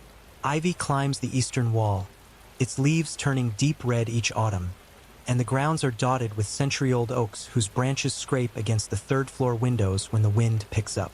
A wrought iron fence encircles the property, more decorative than functional, with a gate that stands perpetually open as if inviting visitors into whatever mysteries lie within. In 1987, the house was home to 4 people: Eleanor Ashford, her younger brother Marcus, their elderly father Theodore, and Mrs. Gladys Pemberton, the housekeeper who had worked for the family for 27 years. The Ashfords were old money, their fortune built on shipping and wise investments spanning for generations. They lived quietly, maintaining the social obligations expected of their station while generally keeping to themselves. Eleanor was the artist of the family, her studio occupying the entire 3rd floor of the house. Large north-facing windows provided perfect natural light for her work, and she spent most of her days there, painting landscapes and seascapes that captured the moody atmosphere of coastal New England with remarkable skill. Her work was displayed in several Boston galleries, and she had developed a modest but devoted following among collectors who appreciated her ability to capture light filtering through fog and rain. Marcus, 2 years younger, managed the family's investments and properties from a first-floor office. He was pragmatic where Eleanor was dreamy, business-minded where she was artistic. Yet the siblings were close, sharing a deep bond forged by the loss of their mother when Eleanor was only 16. They dined together most evenings, often sitting by the fireplace afterward, Eleanor reading while Marcus worked on correspondence or reviewed financial documents. Theodore Ashford, at 79, was the family patriarch, a man of few words but strong opinions. He spent his days in the library, reading and managing his extensive correspondence with old friends and business associates. His health had been declining gradually over the past few years, and he relied increasingly on Mrs. Pemberton for assistance with daily activities. Mrs. Pemberton herself was a fixture in the household, a woman of 62 with silver hair always pulled back in a neat bun and an efficiency born of decades of managing large households. She had never married, devoting her life entirely to the Ashford family, and she knew every corner of the mansion, every creak of its floors, every quirk of its aging systems. The town of Millbrook stretched along the coast south of the manor, its center marked by a white-steepled church, a general store that had operated continuously since 1823, and a small cluster of businesses serving both residents and the modest number of tourists who came to admire the fall foliage and browse the antique shops. The population swelled slightly in summer with city dwellers who maintained second homes in the area, but by October, the town had settled into its quieter autumn rhythm. Most residents knew each other, at least by sight, and the Ashford family occupied a unique position in the social fabric of the community. They were respected for their history and philanthropy, but also regarded with a mixture of curiosity and caution. Old money families often developed their own customs and eccentricities, and the Ashfords were no exception. They attended church sporadically, participated in community events when civic duty demanded, but otherwise maintained a polite distance from the daily life of the town. The events leading to Eleanor's disappearance began subtly, with small incidents that seemed unrelated and easily dismissed. In retrospect, they formed a pattern that suggested something had been building for weeks, possibly months, before that October night. Mrs. Pemberton later told investigators that she first noticed changes in Eleanor's behavior around the beginning of September. Eleanor had always been somewhat withdrawn, preferring her art to social interaction, but she became even more reclusive, spending entire days in her third-floor studio without coming down for meals. When Mrs. Pemberton brought food upstairs, she often found the previous day's tray untouched, though Eleanor appeared healthy and showed no signs of illness. She seemed to be listening to something, Mrs. Pemberton recalled during one of her interviews. She would pause in the middle of conversations, tilt her head like she heard something the rest of us didn't. When I asked about it, she just smiled and said the house was settling. But I've worked in this house for almost 30 years. I know what it sounds like when the house settles. Eleanor's painting habits changed as well. She had always been a methodical artist, working on one piece at a time, carefully layering colors and building up the subtle atmospheric effects for which she was known. But that autumn, she began working on multiple canvases simultaneously, moving between them in what seemed like a frenzy of creative energy. The subjects of her paintings changed too, shifting from the familiar landscapes and seascapes to more abstract compositions filled with swirling mists and indistinct shapes that seemed to move when viewed from different angles. Marcus noticed his sister's changed behavior but attributed it to artistic inspiration. Eleanor had always been subject to periods of intense creativity followed by weeks of relative calm, and he assumed she was simply in one of her productive phases. However, he did mention to Mrs. Pemberton that Eleanor had been talking about preparations that needed to be made, though she never explained what she was preparing for. The first truly unusual incident occurred on September 15th, a Thursday evening when the first cold snap of autumn sent temperatures dropping into the 40s. Mrs. Pemberton was in the kitchen, cleaning up after dinner, when she heard what sounded like multiple sets of footsteps walking back and forth on the third floor. This was puzzling because Eleanor was in the living room with Marcus and their father, all three clearly visible from the kitchen doorway. When Mrs. Pemberton climbed the stairs to investigate, she found the third floor empty, Eleanor's studio exactly as it had been left earlier in the day. The footsteps had stopped by the time she reached the landing, and a careful search of the rooms revealed nothing out of place. She mentioned the incident to Marcus, who suggested it might have been squirrels in the walls or some other mundane explanation. But the sounds continued, becoming more frequent as September gave way to October. Not just footsteps, but voices, indistinct conversations that seemed to come from empty rooms. Mrs. Pemberton, practical by nature, began keeping a small notebook where she recorded each incident. Dates, times, descriptions of what she heard. The pattern that emerged was puzzling. The sounds always occurred on the third floor, usually in the late afternoon or early evening. They lasted anywhere from 10 minutes to over an hour, and they always stopped the moment anyone began climbing the stairs to investigate. Eleanor's behavior during this period became increasingly erratic. She would disappear for hours at a time, claiming to be in her studio, but when family members or Mrs. Pemberton looked for her there, they found the room empty.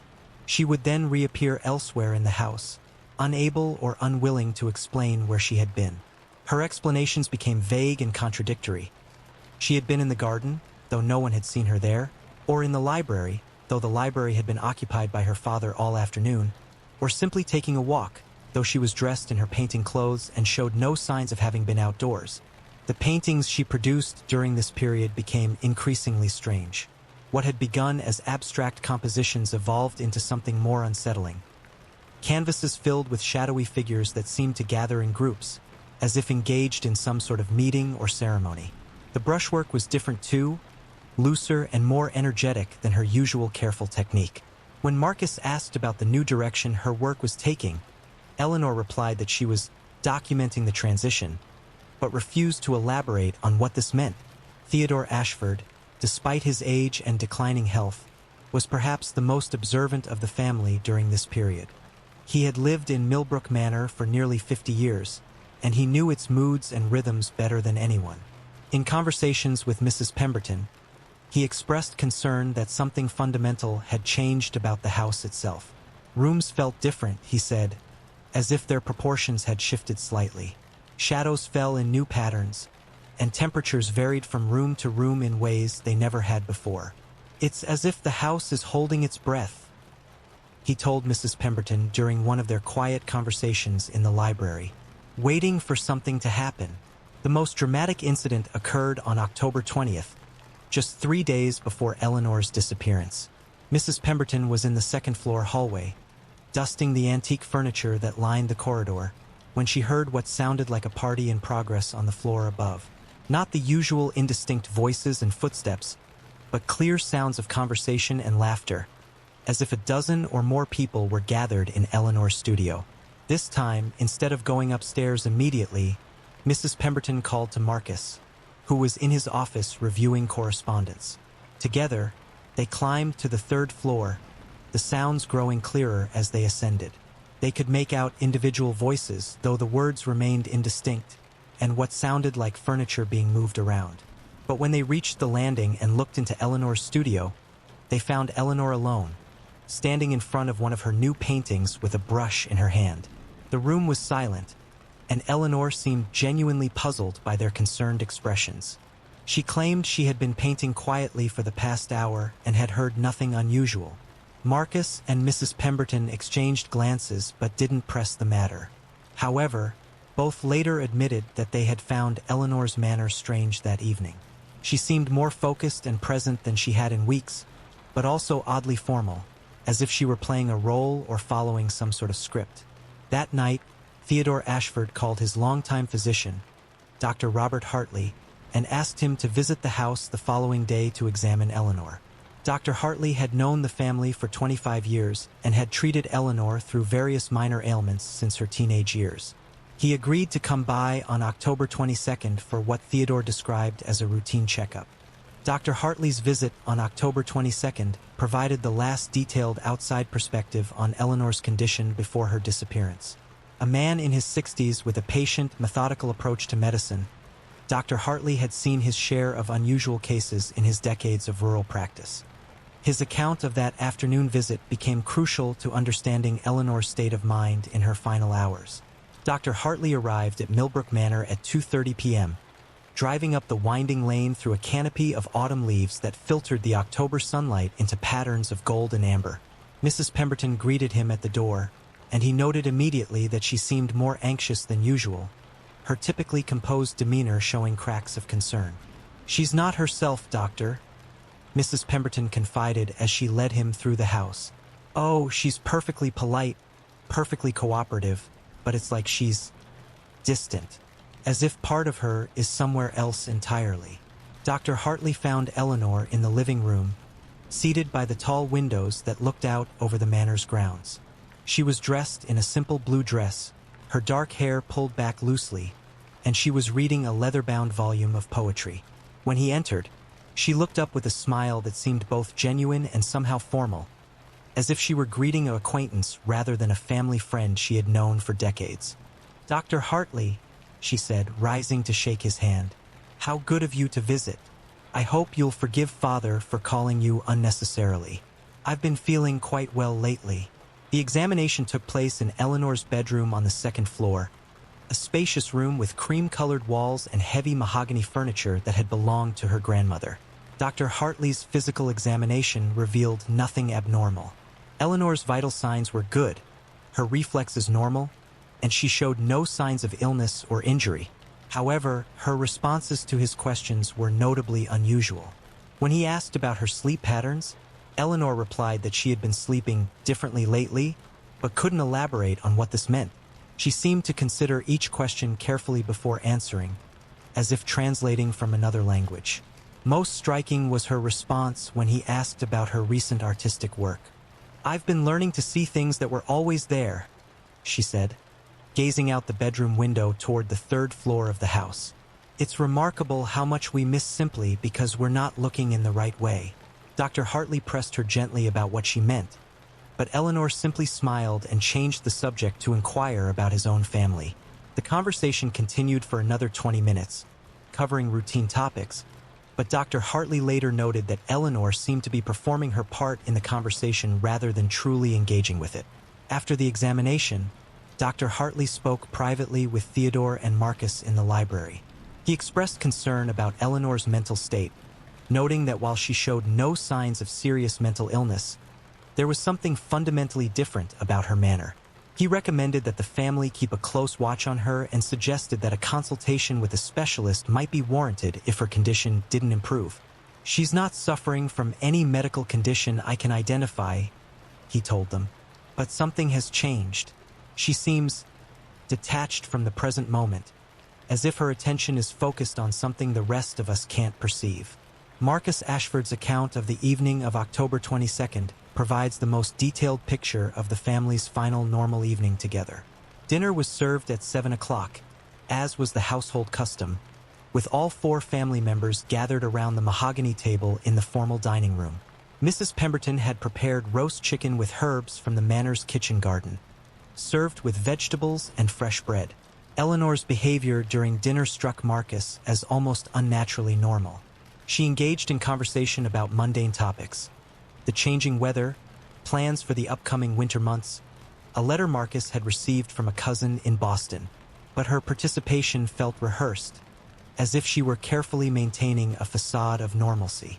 She kept glancing at the grandfather clock in the corner, Marcus recalled during his police interview.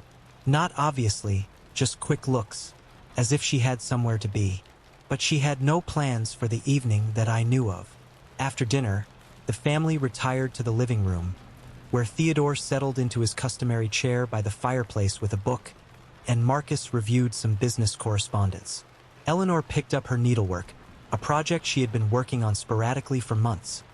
A delicate floral design intended as a gift for Mrs. Pemberton's upcoming birthday.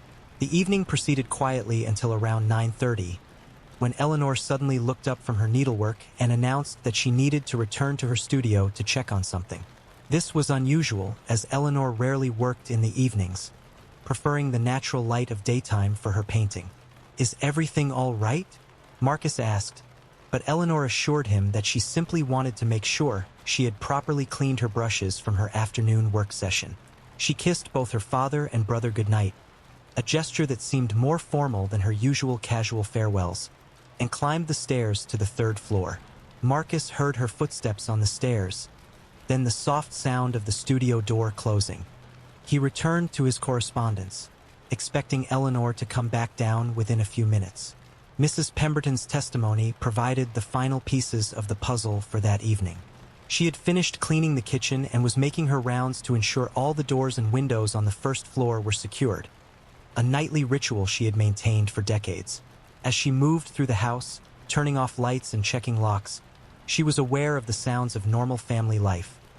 The rustle of pages as Theodore read in his chair, the scratch of Marcus's pen as he wrote letters, and from the third floor, the soft sounds of Eleanor moving around in her studio. At approximately 10:15, Mrs. Pemberton climbed to the second floor to turn off the hallway lights and check that the windows were properly latched. As she worked, she could still hear occasional sounds from Eleanor's studio above. Footsteps, the scrape of furniture being moved, and at one point what sounded like Eleanor talking to herself, though the words were too indistinct to understand. Mrs. Pemberton's final task each evening was to check the third floor, ensuring that Eleanor's studio windows were secured and that no lights had been left burning. She climbed the narrow stairs to the third floor at approximately 10:45, moving quietly so as not to disturb Eleanor if she was still working. The third floor of Millbrook Manor consisted of Eleanor's studio, which occupied most of the space, and a small storage room where art supplies and completed paintings were kept. The studio itself was Eleanor's private domain, and Mrs. Pemberton rarely entered when Eleanor was working, preferring to respect her privacy. As Mrs. Pemberton reached the top of the stairs, she noticed that the studio door was closed, but no light was visible beneath it. This seemed odd, as Eleanor would need artificial light to work effectively after dark. Mrs. Pemberton knocked softly and called Eleanor's name, but received no response. After waiting a moment, Mrs. Pemberton tried the door handle and found it unlocked. The studio was empty and dark, with no sign that Eleanor had been there recently. The easel where Eleanor had been working on her latest painting stood in its usual position by the north windows, but the painting itself was gone, leaving only a blank canvas stretched on its frame. Mrs. Pemberton assumed that Eleanor had finished her business in the studio and returned downstairs without her hearing. The house was large and solidly built, and it was possible to move through it quietly if one knew which floorboards to avoid. She secured the studio windows, turned off the overhead light that had been left on, and returned to the first floor. But Eleanor was not in the living room with her father and brother. Marcus looked up from his correspondence as Mrs. Pemberton appeared in the doorway, and she could see the puzzlement in his expression. "I thought Eleanor came back downstairs," Mrs. Pemberton said. "She's not in her studio." Marcus set aside his papers and joined Mrs. Pemberton in searching the house. They checked Eleanor's bedroom, the library, the conservatory, the kitchen, and all the other rooms on the first and second floors. Eleanor was nowhere to be found. By 11:30, the family had accepted that Eleanor was simply not in the house, despite the fact that no one had seen her leave and all the doors remained locked from the inside as Mrs. Pemberton had secured them during her evening rounds. Marcus checked the grounds around the house with a flashlight, calling Eleanor's name, but found no trace of her. The family decided to wait until morning before taking any action, assuming that Eleanor would reappear with a reasonable explanation for her absence. It was not entirely unprecedented for Eleanor to take impulsive walks, even at night, and she knew the grounds and surrounding woods well enough to navigate safely in the dark.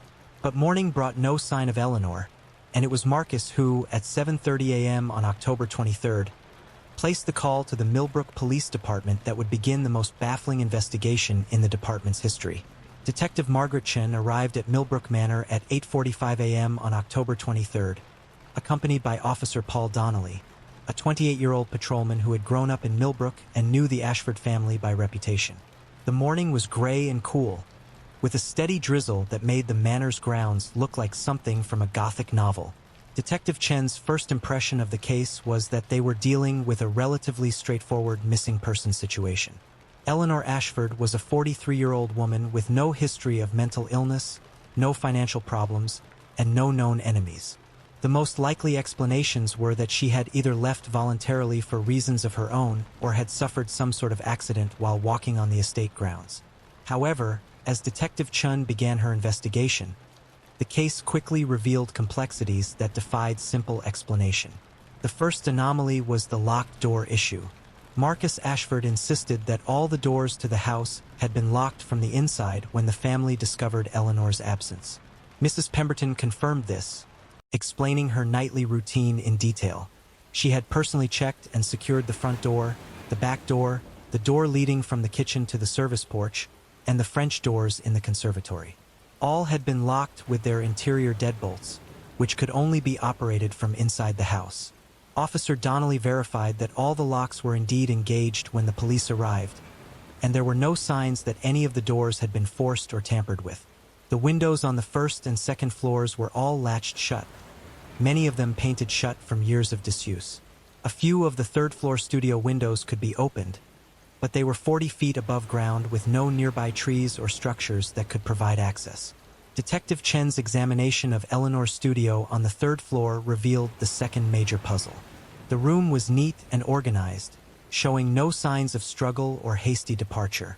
Eleanor's easel stood in its usual position, but the painting that had been in progress, the one several family members had seen her working on in recent days, was missing. The canvas remained on the easel, but it had been stripped clean and restretched as if prepared for a new work. More puzzling were the art supplies. Eleanor's palette, which should have shown traces of the paints she had been using, was completely clean. Her brushes were washed and neatly arranged in their holders. It appeared as if someone had spent considerable time cleaning up the studio, removing all evidence of recent artistic work. The investigation of the grounds around Millbrook Manor took most of October 23rd and 24th. Detective Chun organized search teams that covered every acre of the estate, including the wooded areas, the old carriage house, the garden sheds, and even the family cemetery where 4 generations of Ashfords were buried. They dragged the small pond on the eastern edge of the property and searched the root cellars beneath the house. No trace of Eleanor was found. The forensic examination of the house yielded more questions than answers. Eleanor's fingerprints were found throughout the first and second floors, as would be expected, but curiously absent from most surfaces in her own studio.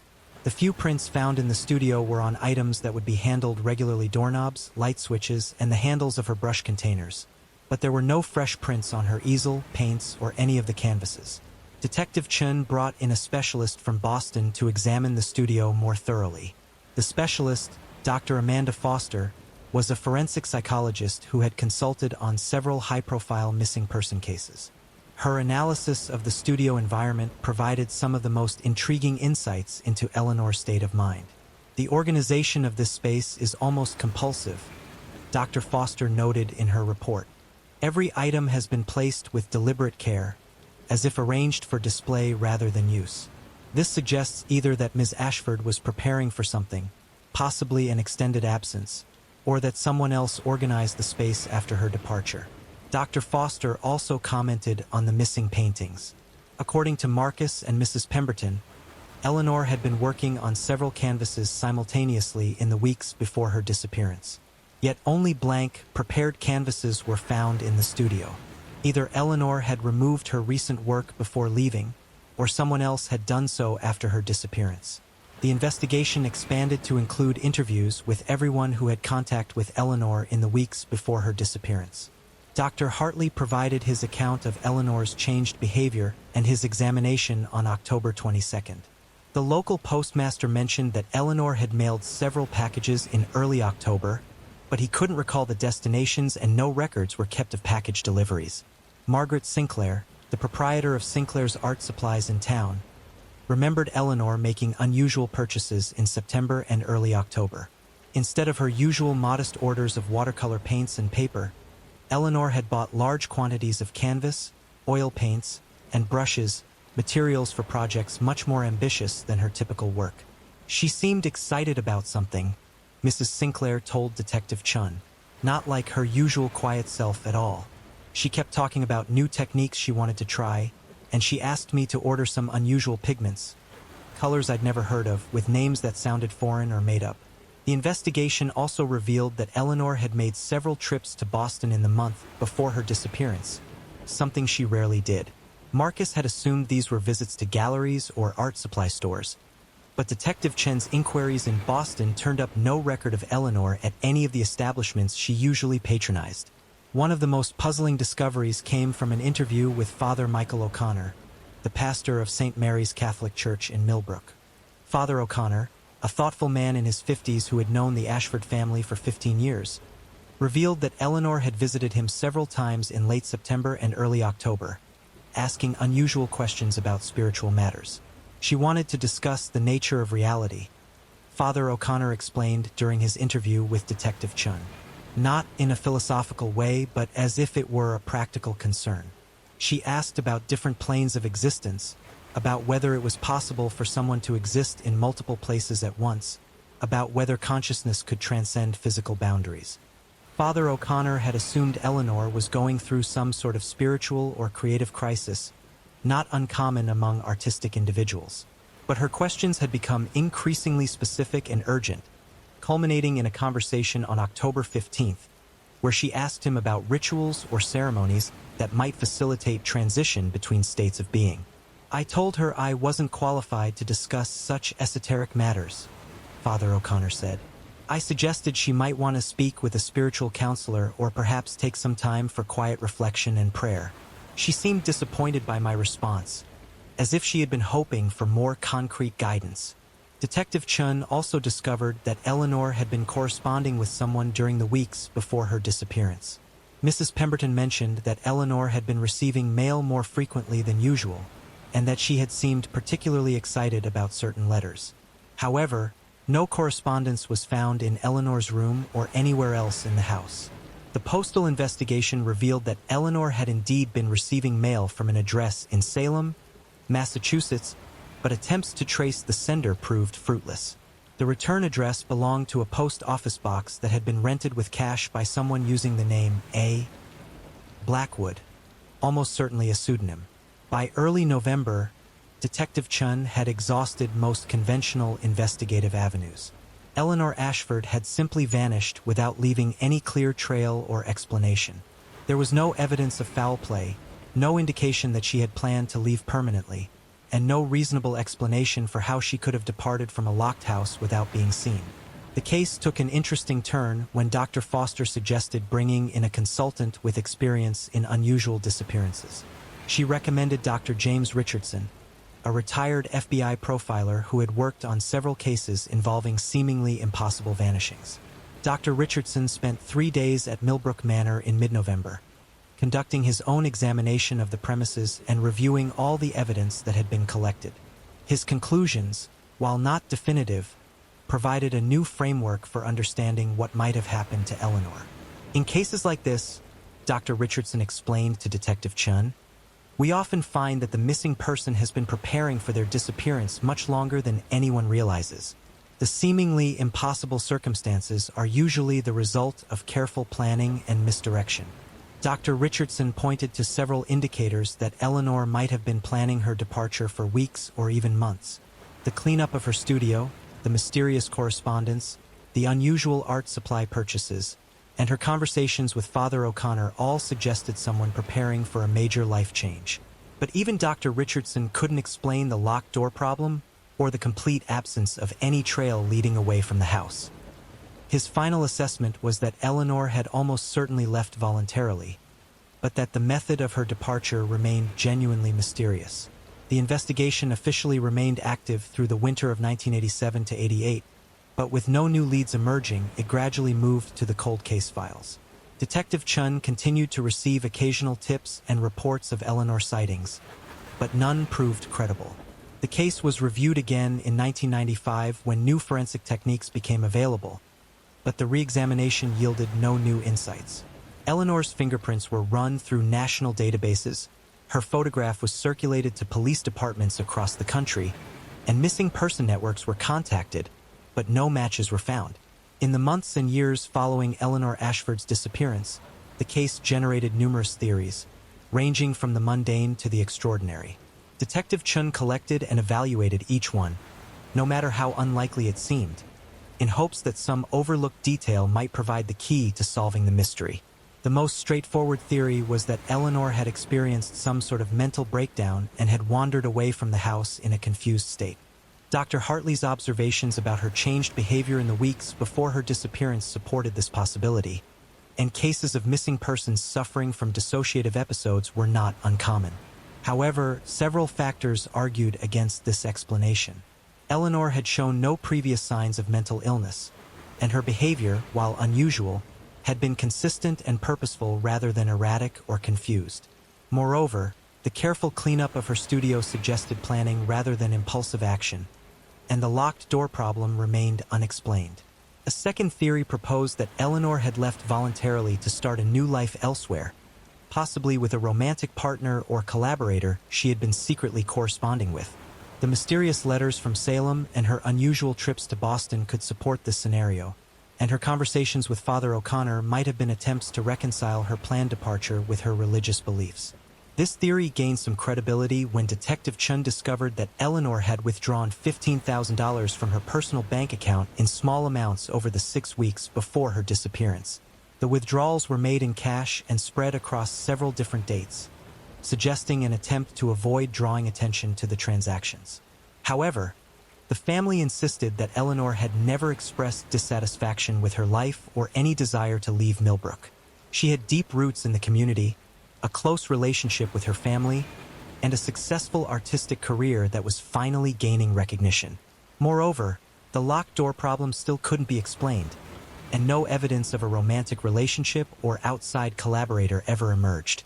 A third theory, suggested by some townspeople familiar with the Ashford family's history, focused on the possibility of family secrets or hidden conflicts. Old New England families often harbored grudges and tensions that could span generations, and the Ashfords' wealth and social position might have made them targets for blackmail or revenge.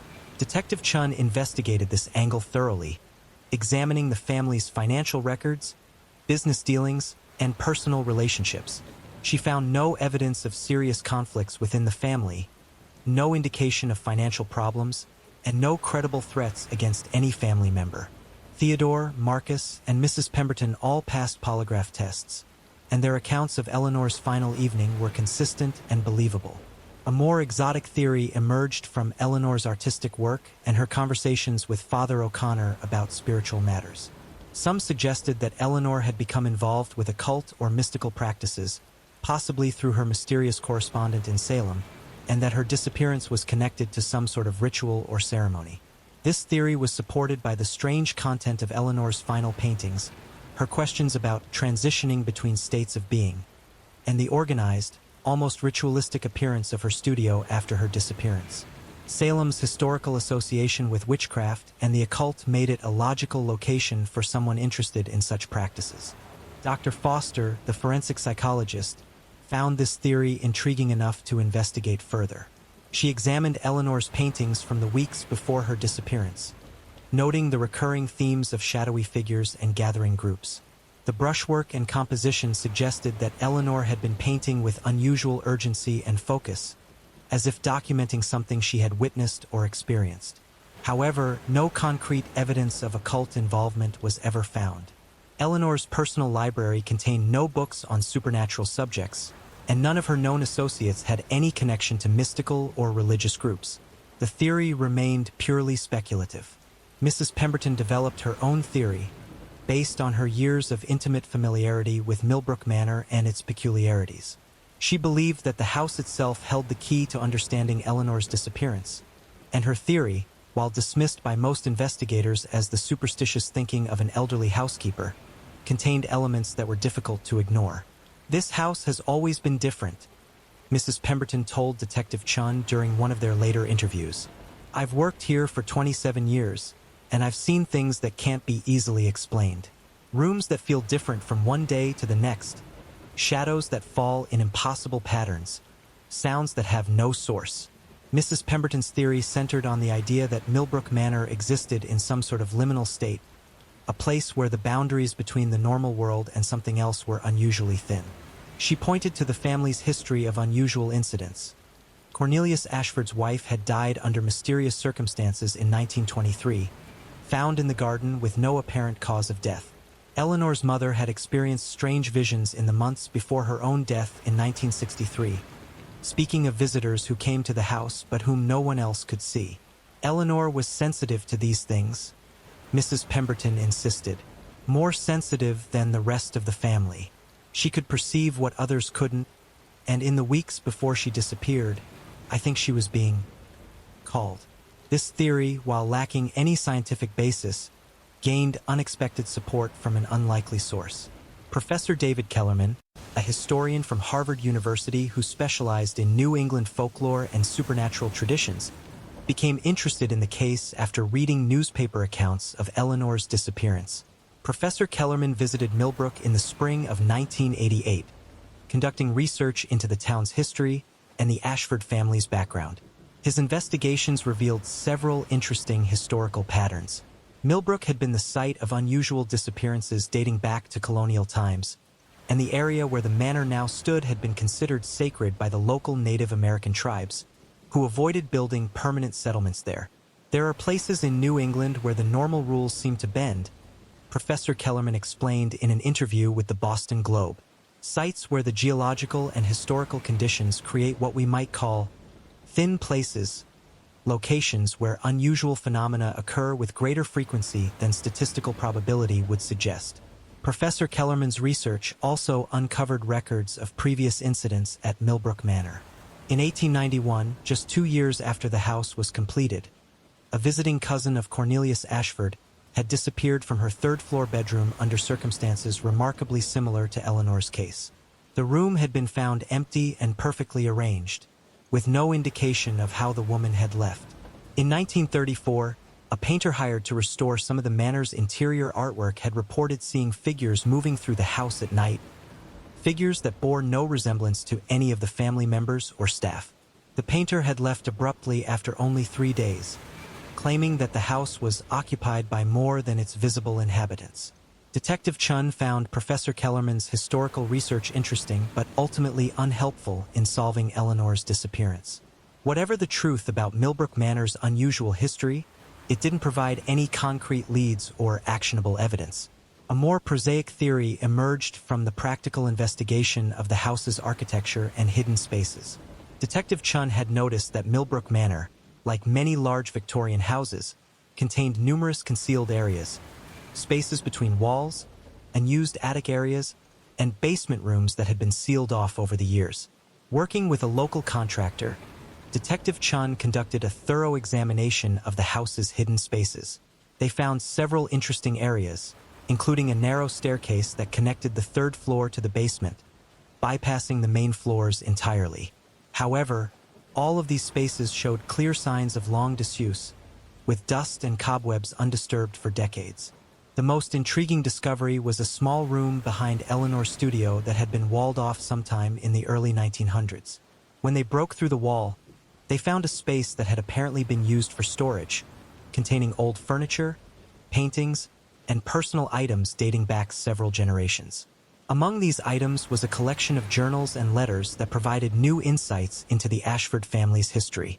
Several entries described incidents similar to those Mrs. Pemberton had experienced. Unexplained sounds, moving shadows, and the sense that the house contained presences beyond its official inhabitants. One journal entry, dated 1889 and written by Cornelius Ashford's wife Maria, was particularly striking. The house speaks to those who listen. I hear conversations in empty rooms, footsteps on unoccupied floors. Sometimes I think we are not the only ones living here, merely the only ones visible to conventional sight. Another entry from 1923, written by Eleanor's grandfather, described his wife's final weeks. Margaret has begun preparing for a journey, though she speaks of no travel plans. She spends hours arranging her things, as if setting her affairs in order for an extended absence. When I ask about her plans, she smiles and speaks of transitions and new understandings. I fear for her mental state. These discoveries provided historical context for Eleanor's disappearance but didn't solve the immediate mystery. If anything, they suggested that whatever had happened to Eleanor might have been part of a pattern extending back over a century. The most controversial theory was proposed by Dr. Richardson, the FBI profiler, after his extensive examination of the evidence. Dr. Richardson suggested that Eleanor's disappearance might have been the result of what he termed consensus reality breakdown, a situation where an individual's perception of reality becomes so altered that they effectively step outside the normal framework of existence. In extremely rare cases, Dr. Richardson explained, we encounter situations where the missing person seems to have simply stepped sideways from normal reality. These cases are characterized by impossible circumstances, lack of conventional evidence, and a sense that something fundamental about the nature of reality has been altered. Dr. Richardson pointed to Eleanor's changed behavior, her conversations about transitions, and the methodical way she had prepared her studio as evidence that she had been consciously preparing for some sort of transformation. He theorized that Eleanor's artistic sensitivity, combined with whatever unusual properties Millbrook Manor might possess, had allowed her to perceive and access dimensions of existence normally invisible to human awareness. This theory was met with skepticism by most law enforcement officials, but it gained attention among researchers interested in anomalous phenomena. Several investigators from paranormal research organizations visited Millbrook Manor over the years, conducting various tests and experiments, but none produced any definitive evidence. The most recent theory, developed in the 1990s when advances in psychology provided new frameworks for understanding unusual mental states, suggested that Eleanor might have experienced a severe dissociative episode triggered by environmental factors unique to Millbrook Manor. This theory proposed that something about the house, perhaps infrasound from structural settling, electromagnetic fields from old wiring, or even mold spores from the century-old building, had induced a psychological state that caused Eleanor to become detached from reality and wander away in a fugue state. This theory could potentially explain Eleanor's changed behavior and her eventual disappearance, but it still couldn't account for the locked doors or the complete absence of any trail leading away from the house. As the years passed, Detective Chun found herself returning to the case periodically, reviewing the evidence and considering new possibilities. She developed her own working theory, which she called the preparation hypothesis. Detective Chun believed that Eleanor had indeed planned her disappearance, but not in the conventional sense of someone seeking to escape their current life. Instead, she theorized that Eleanor had become convinced, through her correspondence, her spiritual conversations, or her own intuitive perceptions, that she was approaching some sort of profound transformation. The evidence supported the idea that Eleanor had been methodically preparing for this transformation, organizing her studio, completing or destroying her recent artistic work, arranging her financial affairs, and even, perhaps, saying goodbye to her family in her own subtle way. But the nature of the transformation Eleanor believed she was undergoing remained mysterious. Was it death? A spiritual transcendence? A psychological break from reality? Or something else entirely? Something that the normal categories of human experience couldn't accommodate? Detective Chen's theory suggested that Eleanor had found some way to leave Millbrook Manor that circumvented conventional physical limitations. Whether this was through secret passages unknown to the rest of the family, some form of psychological dissociation that allowed her to perceive and use hidden exits, or something even more extraordinary, remained unknowable. The case files contained one final piece of evidence that Detective Chun found particularly haunting. 3 days after Eleanor's disappearance, Mrs. Pemberton had been cleaning the house when she discovered a small piece of paper tucked behind a picture frame in Eleanor's bedroom. Written in Eleanor's handwriting were the words, "The door is always there for those who learn to see it." Whether this was a note Eleanor had left intentionally, a fragment of poetry or philosophical reflection, or simply a coincidental piece of writing, no one could determine. But it seemed to sum up the essential mystery of the case. Eleanor Ashford had found a door that no one else could see, and she had walked through it into whatever lay beyond. The investigation into Eleanor Ashford's disappearance officially moved to an active status in December of 1988, though Detective Chun continued to follow up on occasional tips and leads for several more years. The case became part of Millbrook's local folklore, a story told in hushed tones on dark autumn evenings when the wind howled through the bare trees and shadows seemed to move of their own accord. Millbrook Manor remained in the Ashford family's possession, though Theodore's declining health meant that much of the house was closed off and unused. Marcus took over management of the family's affairs, but he found it difficult to spend time in the house where his sister had vanished so mysteriously. By 1990, he had moved to Boston, visiting the manor only occasionally to check on his father and Mrs. Pemberton.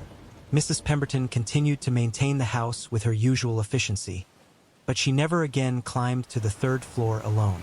Eleanor's studio remained exactly as it had been found on the morning of October 23, 1987, clean, organized, and waiting for an artist who would never return. The townspeople of Millbrook developed their own theories and explanations over the years, as small communities always do when faced with inexplicable events. Some believed Eleanor had simply run away with a secret lover.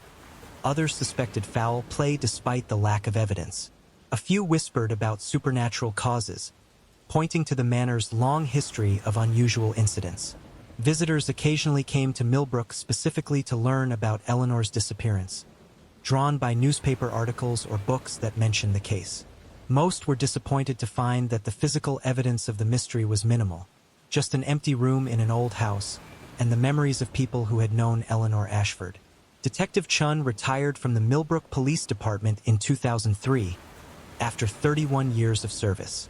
She had solved hundreds of cases during her career, from simple thefts to complex murders, but Eleanor Ashford's disappearance remained the one that haunted her thoughts during quiet moments. In her final report on the case, written as she prepared to close her active files, Detective Chun reflected on what the investigation had taught her about the nature of truth and the limits of conventional understanding. After 16 years of periodic investigation, I must conclude that Eleanor Ashford's disappearance falls into that small category of cases that resist rational explanation. Not because the evidence is insufficient or the investigation was inadequate, but because the event itself appears to transcend the normal parameters of human experience.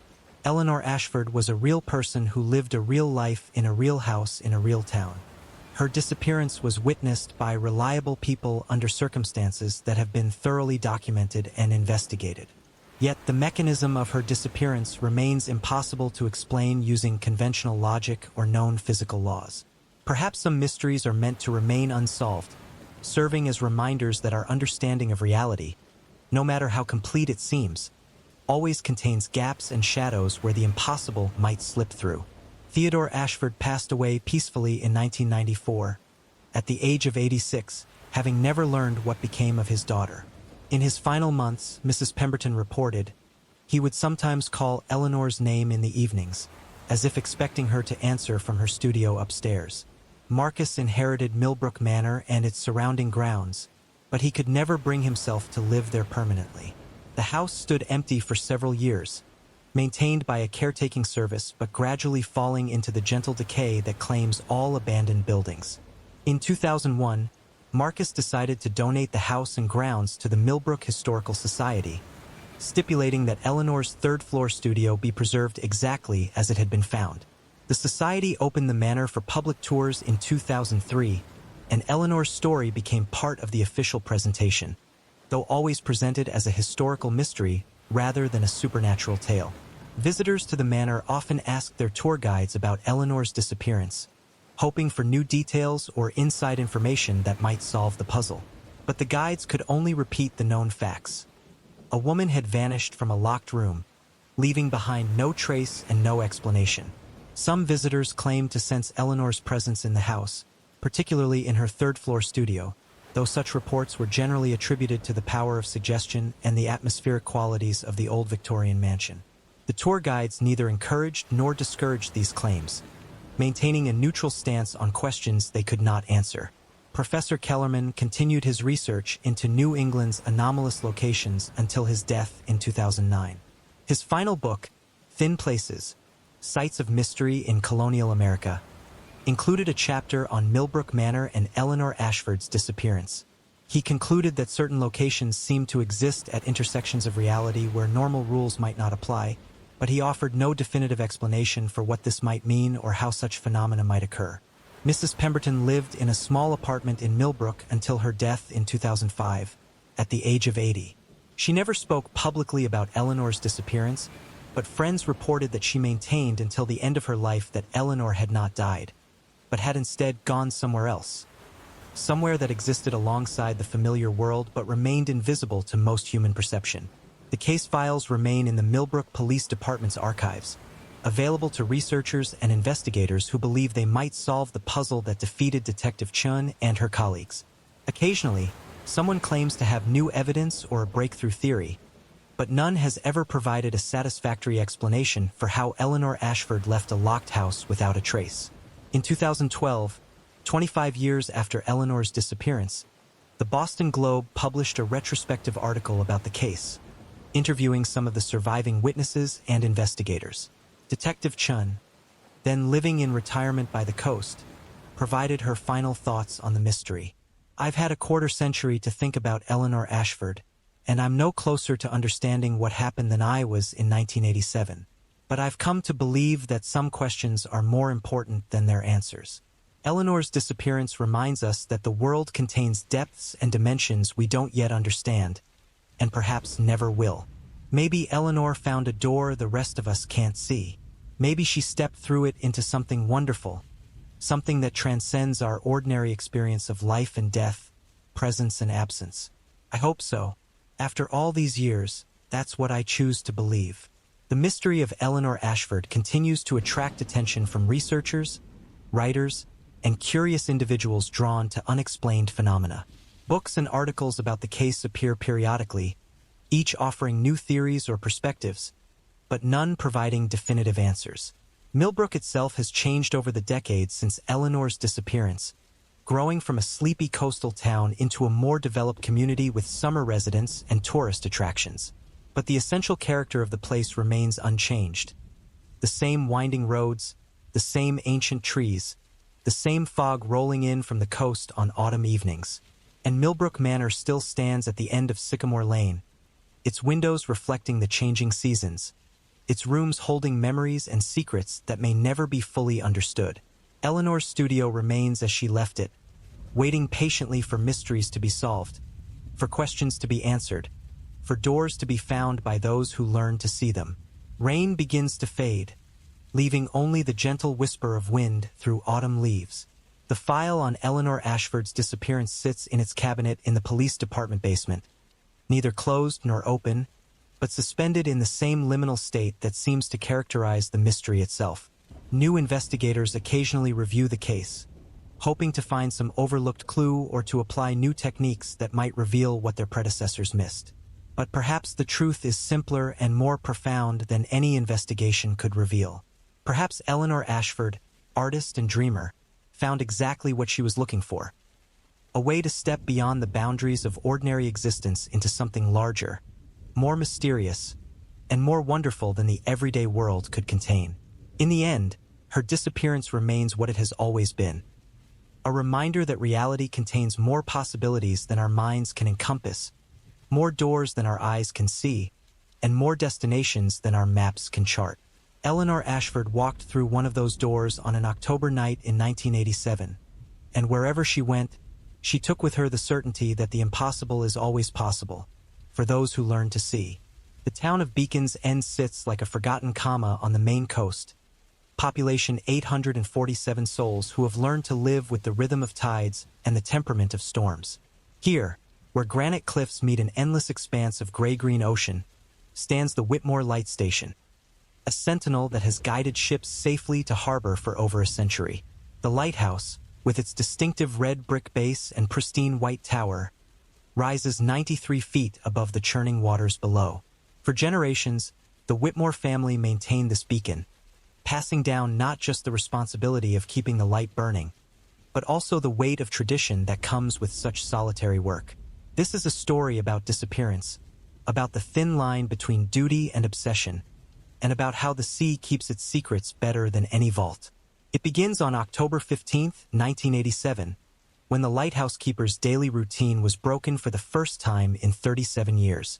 The rain that night came in sheets, driven horizontal by winds that howled through the gaps in the rocky coastline. It was the kind of storm that makes even seasoned mariners grateful to be on solid ground, the kind that tests the resolve of lighthouse keepers and the strength of their towers.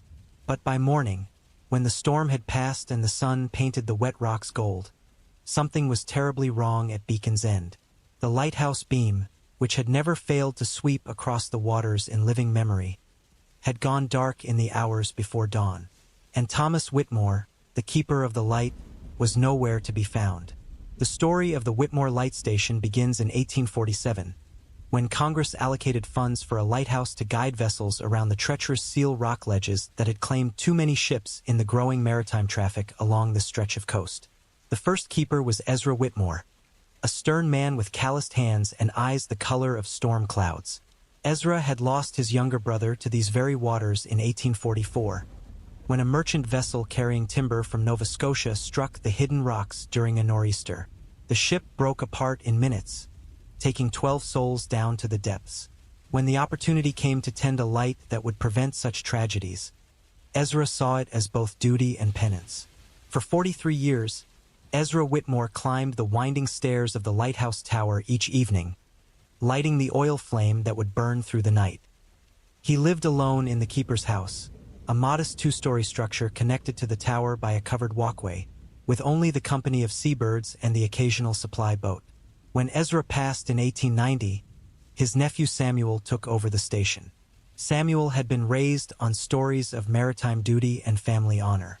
He modernized the lighthouse, converting it to kerosene and installing a more powerful Fresnel lens that could cast its beam 15 miles out to sea.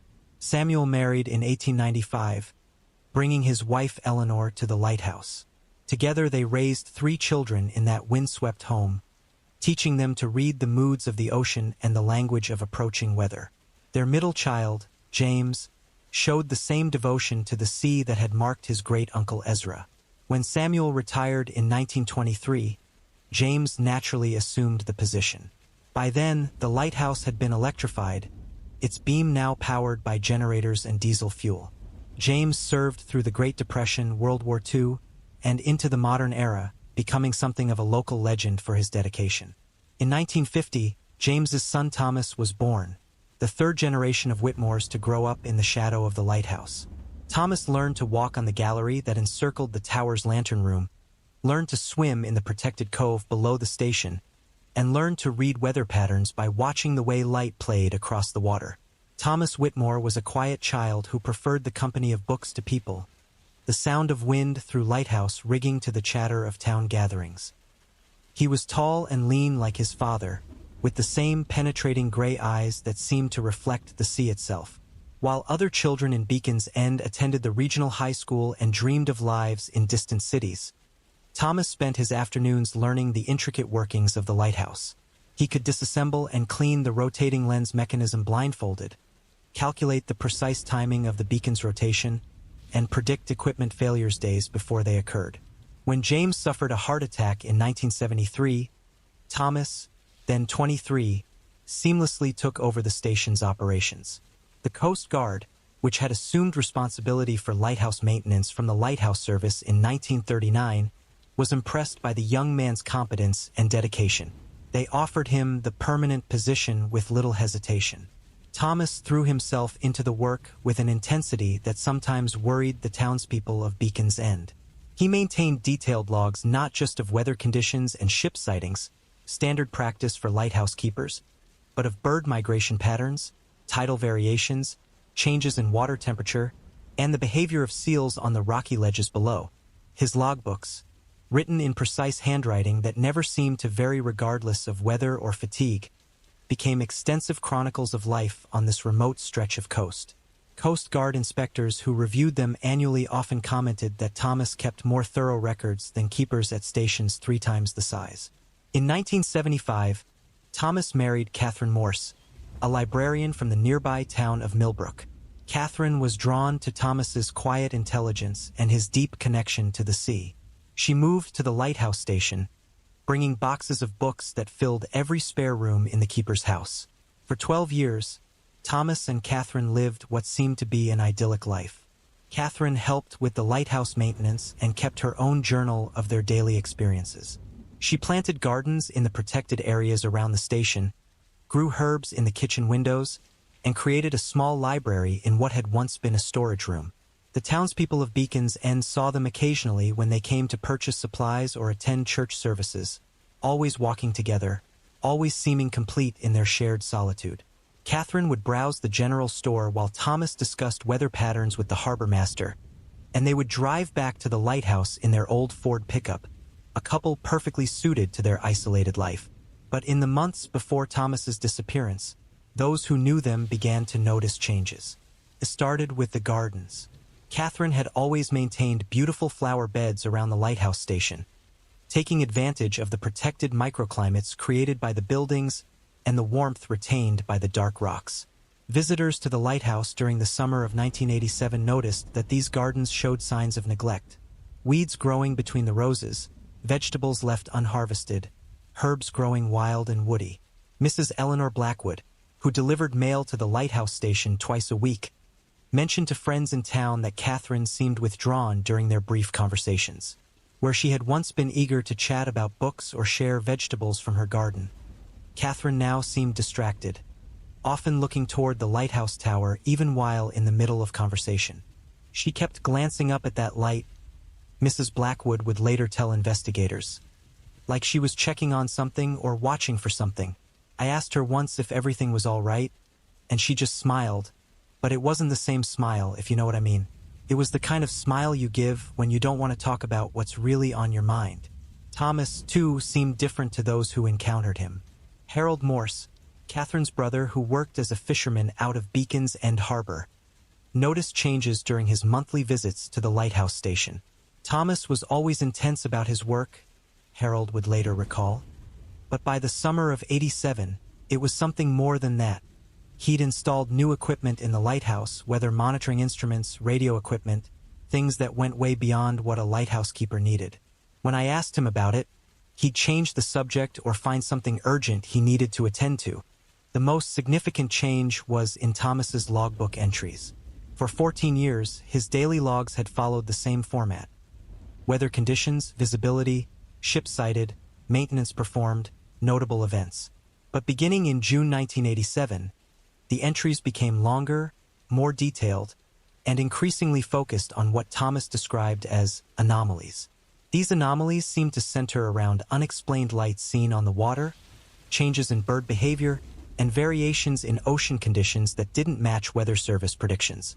Thomas began noting the exact times when these events occurred, their duration, and their apparent relationship to tidal cycles and moon phases. By September 1987, Thomas's daily entries had grown to several pages, filled with detailed observations that read more like scientific research notes than routine lighthouse logs. He wrote about patterns in the movements of ships that passed the station, correlations between weather systems and what he called atmospheric disturbances, and detailed catalogs of sounds heard during night watches. Coast Guard Lieutenant Rebecca Hayes, who conducted the annual inspection of Whitmore Light Station in early September 1987, later described Thomas as extremely knowledgeable and professional, but perhaps overly focused on details that seemed peripheral to lighthouse operations. In her official report, Lieutenant Hayes noted, "Keeper Whitmore maintains the station in excellent condition and demonstrates thorough knowledge of all systems. However, his logbooks have become extensively detailed beyond standard requirements, and he has installed additional monitoring equipment using personal funds. While this equipment does not interfere with lighthouse operations, Keeper Whitmore's intense interest in weather and oceanic phenomena may indicate stress or isolation-related issues common to lighthouse personnel. The report recommended that Thomas be given a temporary assistant and encouraged to take regular leave time, suggestions that Thomas politely declined when contacted by his Coast Guard supervisors. Catherine's perspective on these changes would remain largely unknown. Her own journal, which she had kept faithfully since moving to the lighthouse station, ended abruptly on October 1st, 1987. The final entry, written in her usual neat handwriting, simply read, "The patterns are becoming clearer. Thomas is right. Something is happening here. I understand now why he has to document everything. Tonight, I'll help him watch." October 15th, 1987. The Weather Service had been tracking the storm system for 3 days as it moved up the Atlantic coast. Hurricane Delia had been downgraded to a tropical storm by the time it reached New Jersey, but it was expected to bring significant wind and rain to coastal Maine. By the afternoon of October 15th, the first bands of the storm were reaching Beacon's End. Thomas Whitmore's logbook entry for October 15th began with his usual meteorological observations. Barometric pressure 29.12 inches and falling rapidly. Wind SSE at 25 knots, gusting to 40. Heavy overcast with ceiling at approximately 800 feet. Visibility decreasing to 2 to 3 miles in approaching squalls. He noted the usual preparations for storm conditions: securing loose equipment, checking generator fuel levels, testing the backup lighting systems, and ensuring all emergency supplies were readily accessible. The lighthouse lens had been cleaned and adjusted, the beacon timing verified, and all mechanical systems checked. But this entry, like those of recent months, went far beyond standard lighthouse protocol. Thomas wrote detailed observations about the behavior of seagulls, which had been circling the lighthouse in unusual patterns since dawn. He noted that the seals that typically basked on the rocks below the station had disappeared earlier than usual, and that the watercolor had shifted to what he described as an unusual green-gray that doesn't match normal pre-storm conditions. Catherine appears in the logbook entry as well. C has been monitoring the radio equipment and reports increased electromagnetic interference on several frequencies. The patterns she's documented match previous occurrences during significant weather events. We have agreed to maintain continuous watch throughout the storm period. This was the first time in 14 years of lighthouse logs that Thomas had mentioned Catherine participating in official watch duties. Harold Morse, Catherine's brother, had planned to check on the lighthouse that evening, but the worsening weather convinced him to postpone the visit until the storm passed. The rain was coming down so hard you couldn't see 50 feet, he later remembered. The wind was howling something fierce, and the waves were already starting to crash over the lower rocks.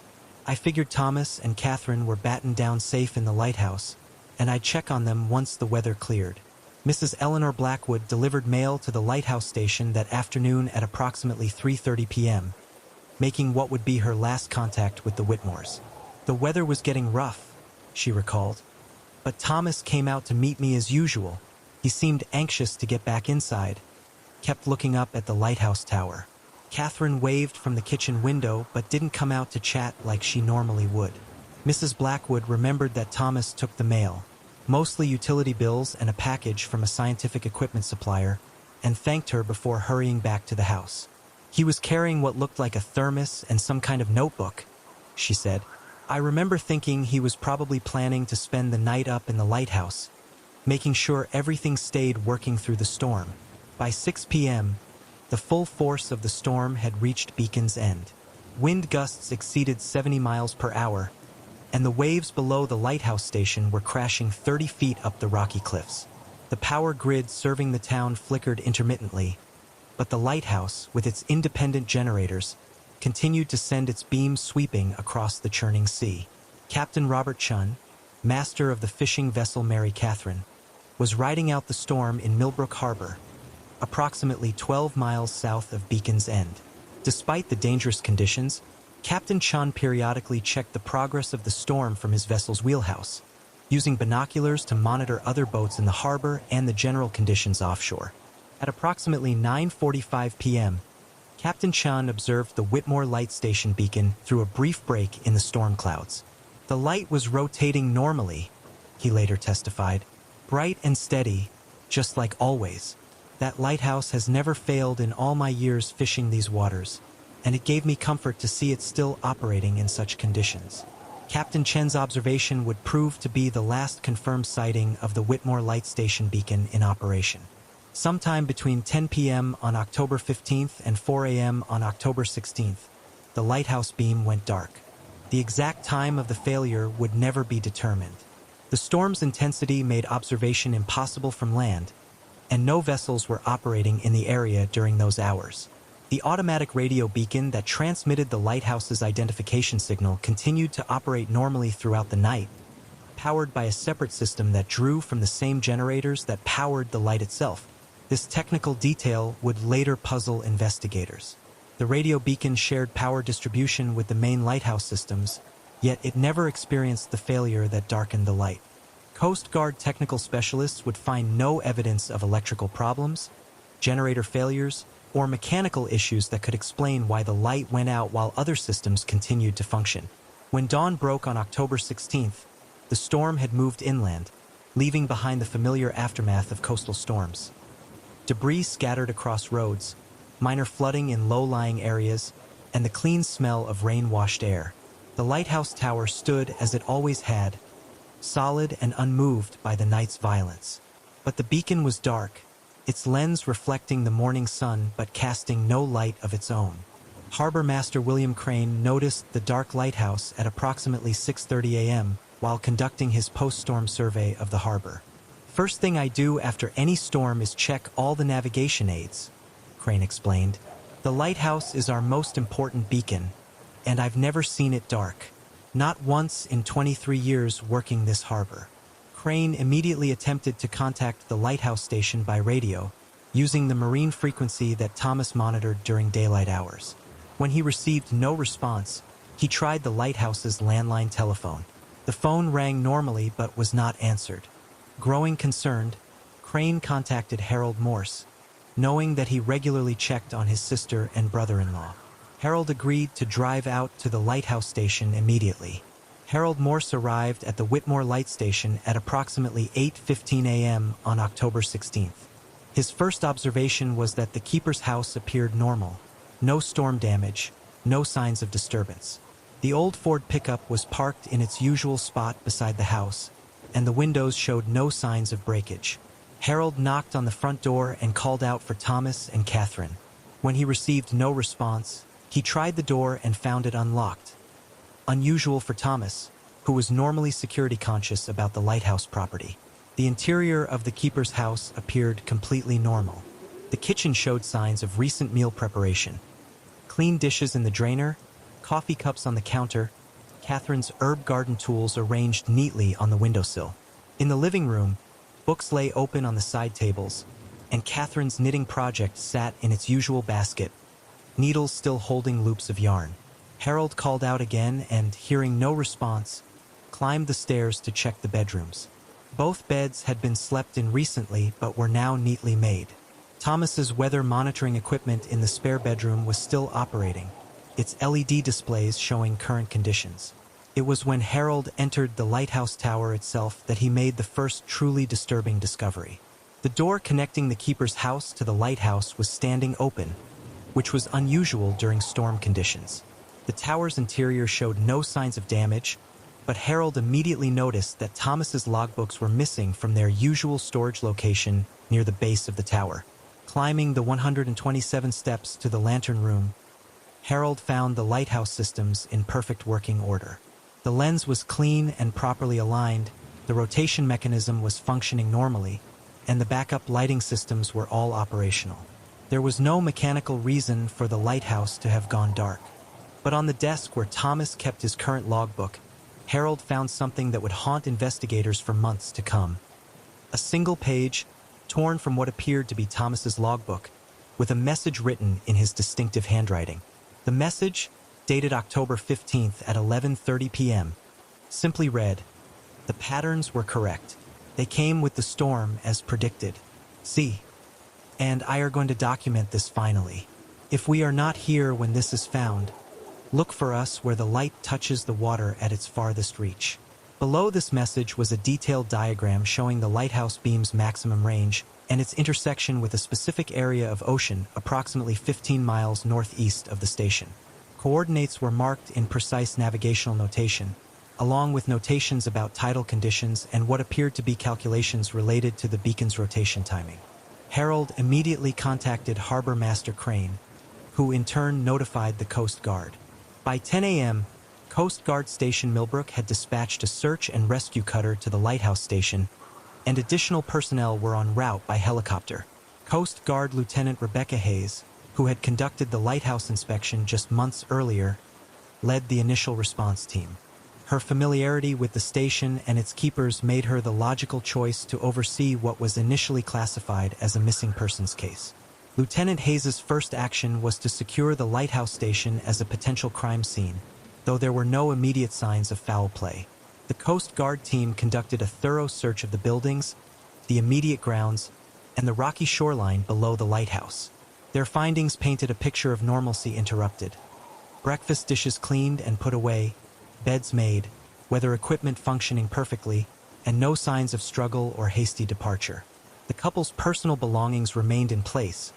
Catherine's jewelry, Thomas's wallet, their winter coats hanging in the front closet. The missing logbooks presented the first significant puzzle. Thomas had maintained detailed daily logs for 14 years, filling dozens of bound notebooks with his observations. While the most recent notebooks were missing, earlier volumes remained in their storage cabinet. The missing notebooks appeared to cover approximately the past 6 months, the same period during which Thomas's entries had become increasingly detailed and focused on unexplained phenomena. Lieutenant Hayes ordered a systematic search of the waters surrounding the lighthouse, focusing on the coordinates indicated in Thomas's final message. Coast Guard cutters, aided by a helicopter equipped with maritime search equipment, covered a grid pattern extending 20 miles from the station. The search continued for 3 days without finding any trace of Thomas and Catherine Whitmore. No clothing, no debris, no signs that they had ever entered the water. The sea, as it often does, kept its secrets. On October 19th, the active search was suspended and the case was transferred to the Maine State Police for investigation as a missing persons case with possible criminal implications. Detective Sarah Morrison of the Maine State Police had 23 years of experience investigating cases along the rugged Maine coast, from domestic disputes in fishing villages to the occasional smuggling operation that used the region's remote coves and inlets. But the Whitmore case presented unique challenges from the moment she first climbed the lighthouse stairs and looked out at the endless expanse of gray-green ocean. The lighthouse station was both crime scene and puzzle box, filled with evidence that seemed to point in multiple directions simultaneously. Detective Morrison's initial report noted the unusual contrast between the mundane nature of the physical evidence and the increasingly strange pattern of behavior documented in the available materials. The most immediate question was whether Thomas and Catherine had left the lighthouse voluntarily or under duress. The unlocked front door suggested they hadn't been concerned about security, but lighthouse keepers typically secured their stations during storms as a matter of routine. The made beds indicated they had awakened normally on the morning of October 16th, but the missing logbooks suggested some level of preparation for departure. Detective Morrison assembled a team that included Coast Guard technical specialists, a forensics expert from the State Crime Lab, and Dr. Margaret Ellis, a psychologist who specialized in isolation-related behavioral changes in lighthouse keepers and other remote station personnel. Their investigation would span 6 months and generate over 400 pages of reports, witness statements, and technical analyses. But rather than providing clear answers, each new discovery seemed to deepen the mystery surrounding the Whitmores' disappearance. The forensics examination of the lighthouse station revealed no signs of violence or forced entry. Fingerprint analysis identified only the prints of Thomas, Catherine, and regular visitors such as Harold Morse and Mrs. Blackwood. No foreign fingerprints were found on doors, windows, or personal belongings. The couple's personal effects remained undisturbed. Catherine's purse contained $47 in cash, credit cards, and her driver's license. Thomas's wallet held $23, his Coast Guard identification, and the business cards of equipment suppliers he regularly contacted. Neither had packed clothing or taken personal items that would suggest planned travel. The old Ford pickup showed no signs of recent use beyond normal wear. Its odometer reading matched Harold Morse's recollection of recent trips to town for supplies, and no unusual items were found in the vehicle. However, the investigation did reveal some puzzling discoveries in the lighthouse tower itself. The lantern room contained several pieces of equipment that were not part of standard lighthouse operations. Thomas had installed a sophisticated radio monitoring system capable of receiving signals across multiple frequency bands, weather monitoring equipment that exceeded Coast Guard requirements, and what appeared to be a photographic system designed to document the lighthouse beam's interaction with atmospheric conditions. Coast Guard Technical Specialist Chief Petty Officer James Riley examined this equipment thoroughly.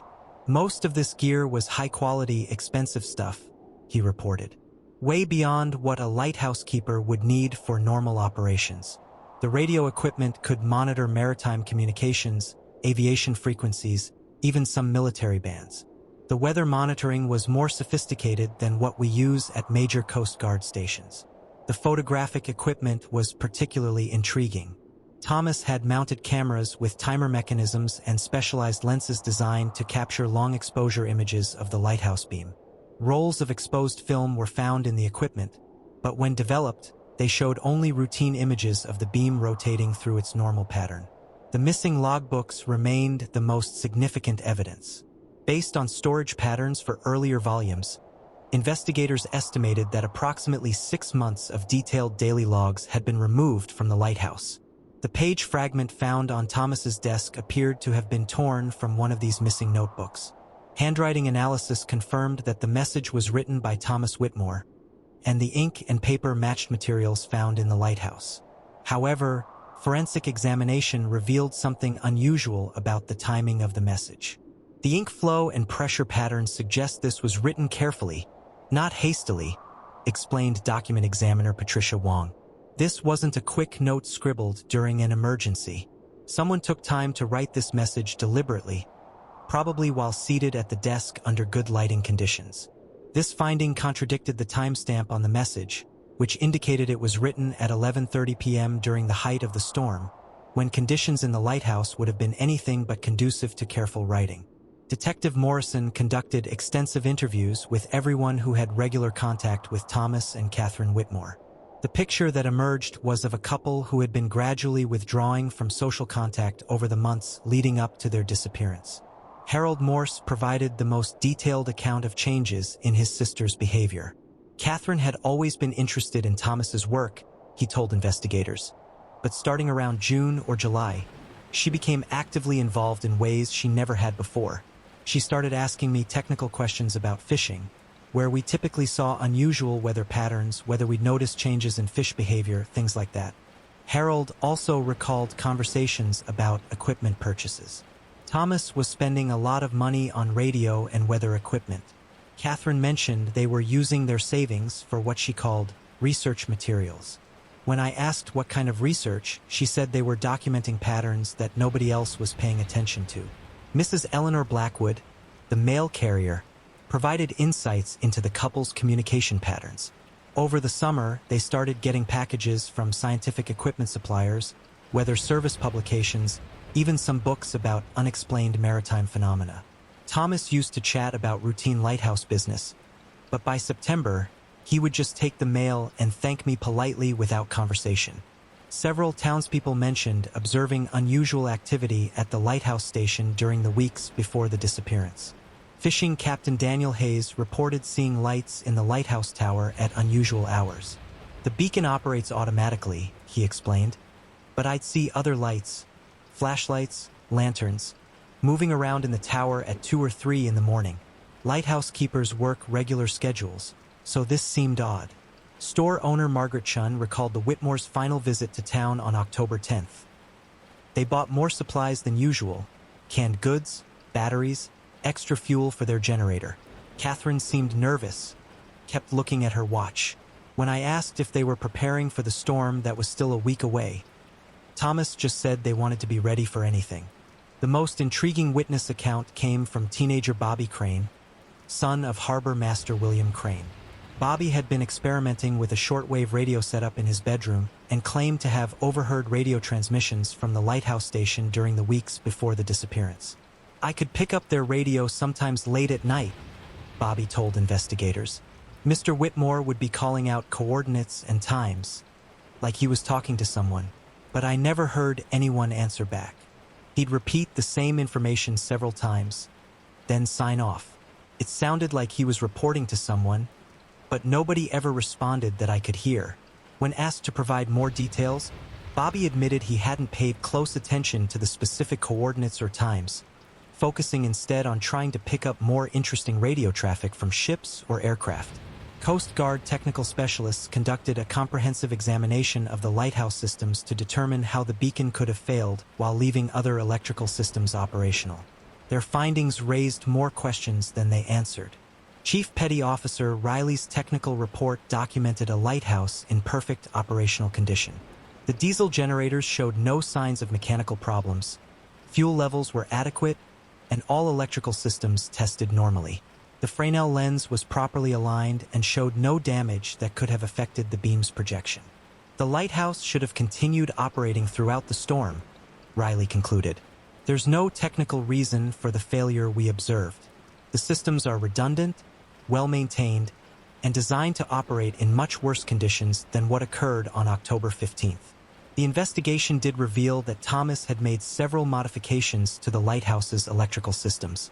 He had installed additional monitoring equipment that drew power from the main generators, but these modifications were expertly done and did not compromise the lighthouse's primary functions. More puzzling was the discovery of timer mechanisms connected to the lighthouse's main electrical panel. These timers appeared to be designed to control various systems, but their exact function couldn't be determined without the technical documentation that was among the missing materials. Dr. Margaret Ellis, the psychologist specializing in lighthouse keeper behavior, spent several days at the station studying the environment and the evidence of the Whitmore's activities. Her report provided insights into the psychological factors that might have influenced their disappearance. Lighthouse keepers are susceptible to specific psychological pressures related to isolation, routine, and the constant responsibility for maritime safety, Dr. Ellis explained. In Mr. Whitmore's case, his deep knowledge of lighthouse operations and his family's long history with the station may have created an intensified sense of responsibility that went beyond normal job requirements. Dr. Ellis noted that Thomas's increasingly detailed documentation suggested what psychologists call hypervigilance, an excessive attention to environmental details that can develop in high-responsibility isolation situations. The pattern of behavior documented in the available logbooks suggests someone who believed he was observing phenomena that others were missing, she continued. Whether these phenomena were real or represented a form of isolation-induced perceptual changes is impossible to determine from the available evidence. As the investigation progressed, several elements emerged that couldn't be explained through conventional analysis. The first involved the lighthouse beacon's failure on the night of October 15th. Despite extensive testing, no technical cause could be identified. Coast Guard regulations required that lighthouse failures be reported immediately, but the automatic monitoring systems that should have detected the outage never triggered alarms at Coast Guard facilities. This suggested that the lighthouse systems had been manually shut down rather than experiencing mechanical failure. However, such manual shutdown would have required specific technical knowledge and access to control systems that were normally locked. The second unexplained element concerned the missing logbooks. If Thomas and Catherine had removed these materials themselves, they had done so without leaving any trace of where they might have taken them. The materials weren't in their house, their vehicle, or anywhere else on the lighthouse property. If someone else had taken the logbooks, they had done so without leaving evidence of their presence and without disturbing anything else at the station. The third mystery involved the coordinates referenced in Thomas's final message. The location, approximately 15 miles northeast of the lighthouse, was in deep ocean water with no islands, rocks, or other features that might attract someone's attention. Coast Guard charts showed water depths of over 300 feet in that area, with strong currents that would make any kind of maritime activity dangerous even in good weather. When Coast Guard divers eventually examined this location, they found nothing unusual on the ocean floor. No debris, no signs of recent disturbance, no explanation for why Thomas would have specifically identified this area in his final message. By March 1988, Detective Morrison's investigation had exhausted conventional leads without producing definitive answers about what happened to Thomas and Catherine Whitmore. The physical evidence suggested they had left the lighthouse voluntarily, but their destination and motives remained unknown. The case was officially classified as a missing persons investigation with suspicious circumstances. The lighthouse station was sealed pending further developments, and the Coast Guard installed an automated beacon system to maintain navigation safety.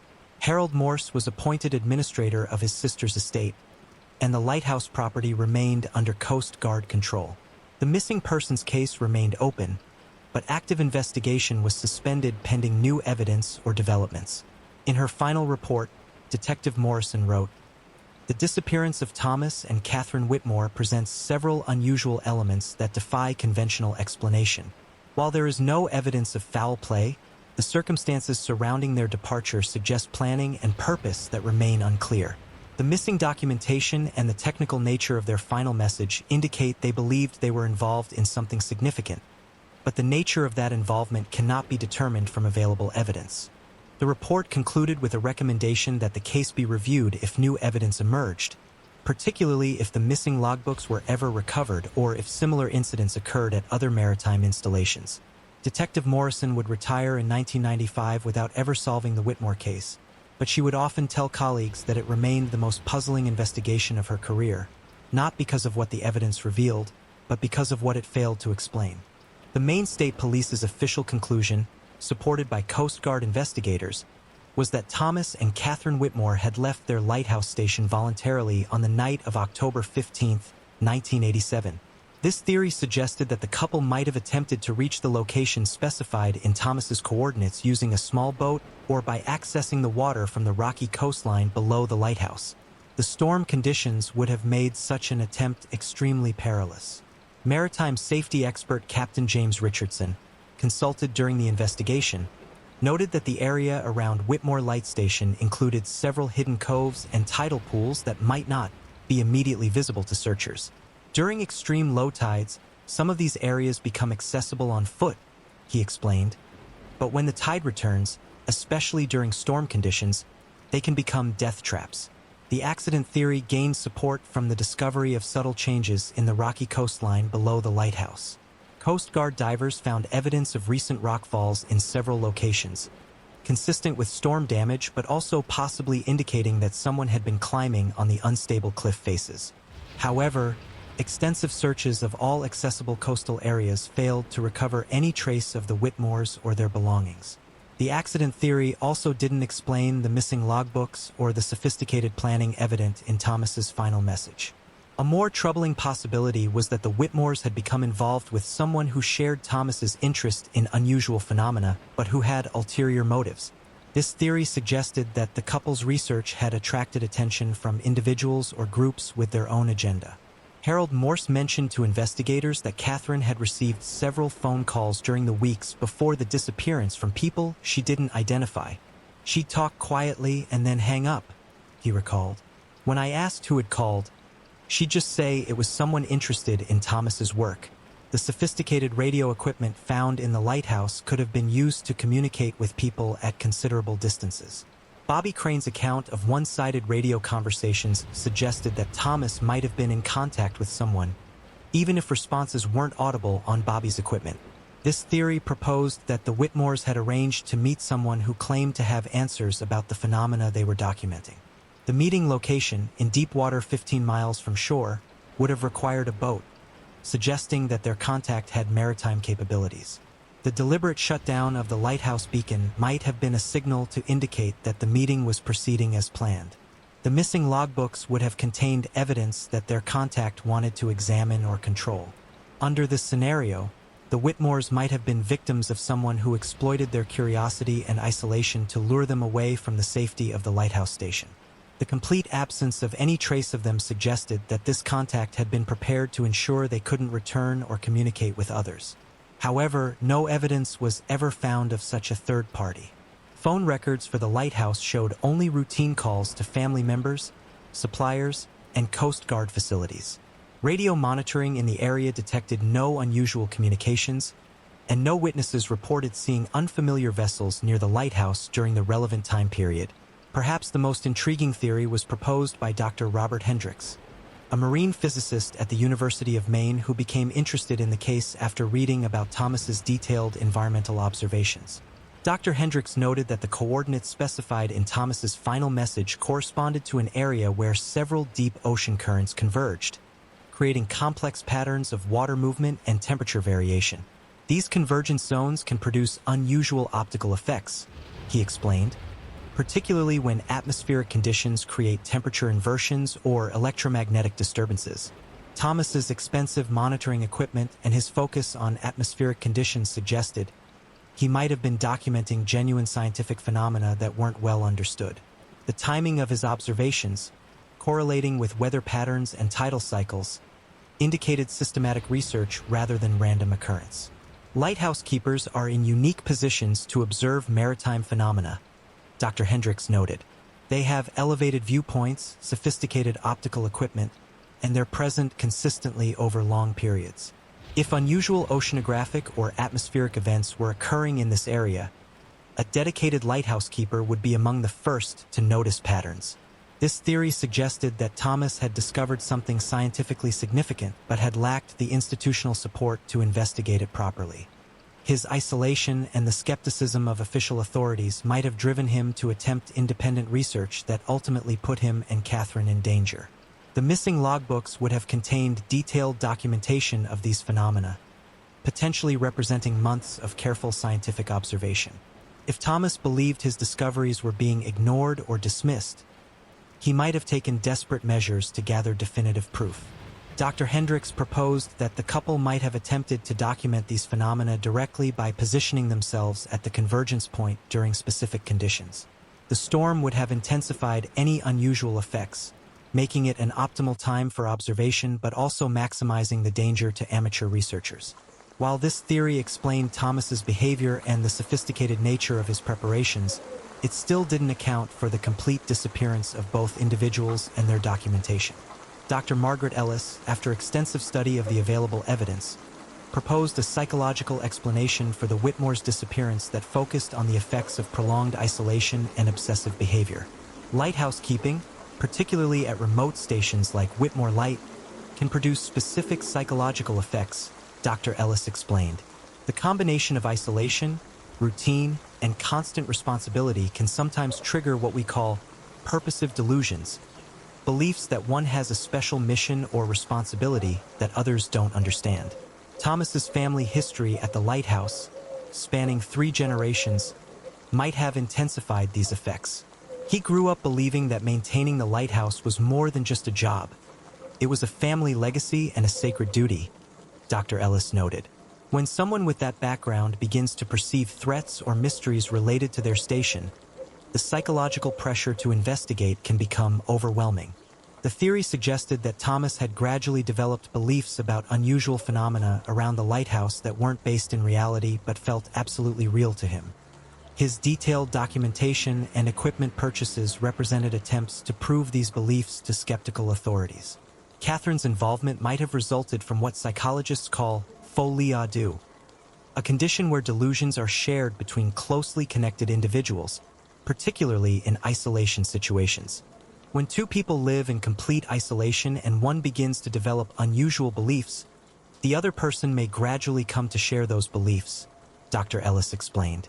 The process is subtle and can affect otherwise rational individuals, particularly when they trust each other completely. Under this theory, the couple's departure represented an attempt to gather evidence for phenomena that existed only in their minds. Their careful planning and the technical sophistication of their preparations didn't indicate genuine mystery, but rather the elaborate nature of their shared delusion. The psychological break theory explained the missing logbooks, which might have contained embarrassing evidence of delusional thinking, the isolation of their final months, and their willingness to take dangerous risks during the storm. However, this theory was challenged by the testimony of people who had interacted with the couple shortly before their disappearance. While they noted changes in behavior, no one described Thomas or Catherine as acting irrationally or expressing obviously delusional beliefs. Within months of the disappearance, rumors began circulating in Beacon's End and surrounding communities that the Whitmores had discovered something that government authorities wanted to keep secret. This theory gained traction among people who distrusted official explanations and who noted several unusual aspects of the investigation. Proponents of this theory pointed to the sophisticated radio equipment found in the lighthouse, suggesting it was capable of monitoring military communications. They noted that the Coast Guard's response to the disappearance was unusually swift and thorough for what initially appeared to be a routine missing persons case. The theory proposed that Thomas's monitoring activities had detected classified military or intelligence operations in the area, possibly related to submarine activity or testing of experimental maritime technology. His detailed documentation would have represented a security risk that required elimination. Under this scenario, the missing logbooks contained evidence of classified activities, and Thomas's final message was an attempt to signal what he had discovered before he and Catherine were silenced. Support for this theory came from the observation that the lighthouse failure occurred during a storm that would have provided ideal cover for clandestine maritime operations. The remote location and the couple's isolation would have made them easy targets for anyone who wanted to ensure their silence. However, no credible evidence ever emerged to support government involvement in the disappearance. The Coast Guard's response, while thorough, was consistent with standard procedures for lighthouse-related emergencies. No classified military activities were known to have been conducted in the area, and no government agencies showed unusual interest in controlling information about the case. The cover-up theory also failed to explain why authorities would have allowed the investigation to continue for months if they were trying to conceal something, or why they would have permitted public discussion of the case rather than classifying it from the beginning. Detective Morrison briefly investigated the possibility that the Whitmores had discovered smuggling operations that used the remote coastline around the lighthouse. This theory was suggested by the area's history of rum running during Prohibition and its continued use by occasional drug smugglers taking advantage of the many hidden coves and inlets. Thomas's radio monitoring equipment could have detected communications between smuggling vessels, and his elevated position at the lighthouse would have given him excellent surveillance capabilities. His detailed logs of ship movements might have documented patterns that smugglers wanted to keep secret. The theory proposed that smugglers had discovered Thomas's surveillance activities and had eliminated him and Catherine to protect their operations. The missing logbooks would have contained evidence of the smuggling routes and schedules. However, investigation into known smuggling activities in the area revealed no operations sophisticated enough to require such drastic action. Local law enforcement agencies reported no increase in drug seizures or suspicious maritime activity around the time of the disappearance. The theory also didn't explain why smugglers would have arranged such an elaborate disappearance rather than simply making the couple's deaths appear accidental. Though not seriously considered by official investigators, some residents of Beacon's End proposed explanations that drew on the area's folklore and maritime legends. The Maine coast has a long tradition of stories about mysterious lights, phantom ships, and unexplained disappearances. Local folklore included tales of ships that appeared during storms but vanished when approached, strange lights that moved beneath the water, and areas of ocean where compasses spun wildly and radio equipment failed. Some residents suggested that Thomas had been documenting genuine supernatural phenomena.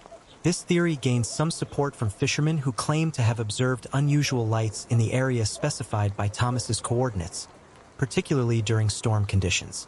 Several reported equipment malfunctions and navigation difficulties in that area, though these could be explained by natural electromagnetic effects or equipment problems. The supernatural theory explained the complete absence of physical evidence and the sophisticated nature of the phenomena that Thomas appeared to be documenting. It also explained why official investigators had been unable to find conventional explanations for the disappearance.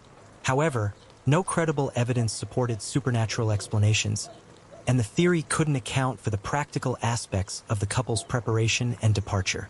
More than 35 years have passed since Thomas and Catherine Whitmore vanished from their lighthouse station on that stormy October night. The case remains officially open in the files of the Maine State Police, though no active investigation has been conducted since 1990. The Whitmore Light Station continued to operate under automated systems until 1995, when the Coast Guard determined that modern GPS navigation had made the lighthouse obsolete. The property was eventually sold to the state of Maine and converted into a maritime museum, though it attracts more visitors interested in the mystery than in lighthouse history. Harold Morse, now in his 80s, still lives in Beacon's End and continues to hope for answers about his sister's fate. "Not knowing is the hardest part," he says. "Catherine and Thomas were good people, careful people. Whatever happened to them, they didn't just walk away from their life without a reason. The missing logbooks have never been recovered. Several times over the years, amateur investigators and curiosity seekers have searched the lighthouse property and surrounding areas, but no trace of the documentation has ever been found. The coordinates specified in Thomas's final message continue to intrigue researchers. Marine biologists studying the area have confirmed Dr. Hendrix's observations about unusual oceanographic conditions, but they have found no evidence to explain Thomas's specific interest in that location. In 1995, a commercial fishing vessel operating near the coordinates from Thomas's message recovered several pieces of debris that briefly raised hopes of solving the mystery. The debris included waterproof containers of the type used to protect sensitive equipment, but they contained only damaged electronic components that couldn't be definitively linked to the Whitmores. More intriguingly, one container held what appeared to be pages from a logbook, but they were too water-damaged to be readable. Forensic analysis confirmed that the paper and ink were consistent with materials found at the lighthouse, but the pages contained only fragments of text that provided no clear information. In 2003, advances in underwater search technology prompted a renewed examination of the ocean floor near the lighthouse. Side-scan sonar revealed several anomalies on the sea bottom, but investigation showed them to be natural rock formations or debris from historical shipwrecks. The most recent development occurred in 2018, when renovation work at the Lighthouse Museum uncovered a hidden compartment in the foundation of the keeper's house. The compartment contained weather monitoring equipment and several rolls of undeveloped film, but the film had deteriorated beyond recovery, and the equipment provided no new insights into the couple's activities. Mrs. Eleanor Blackwood, the former mail carrier, passed away in 2010, but not before granting several interviews to researchers interested in the case. In her final interview, conducted in 2009, she revealed a detail she had never shared with investigators. "On that last day when I delivered mail to the lighthouse," she said, "Catherine came out to meet me instead of staying inside like she had been doing. She seemed like she wanted to tell me something, kept starting to speak and then stopping. Finally, she just said, 'Mrs. Blackwood, if anything happens to us, remember that we chose this. We weren't forced.' I didn't think much of it at the time, but after they disappeared, those words stayed with me." Bobby Crane, now a maritime communications specialist, has never wavered from his account of overhearing radio transmissions from the lighthouse. As an adult with professional knowledge of radio operations, he remains convinced that Thomas was communicating with someone during the weeks before the disappearance. "I've worked with radio equipment for 30 years now," Bobby says, "and I know what I heard. Mr. Whitmore was definitely transmitting to someone, even if I couldn't hear the responses. The way he repeated coordinates and times, that was someone following a schedule, someone who had arranged to make regular contact." Captain Robert Chen, who provided the last confirmed sighting of the lighthouse beacon in operation, retired from fishing in 2005 but still lives in Millbrook. He occasionally visits the Lighthouse Museum and always stops to look out at the ocean from the same vantage point where Thomas and Catherine once watched for approaching storms.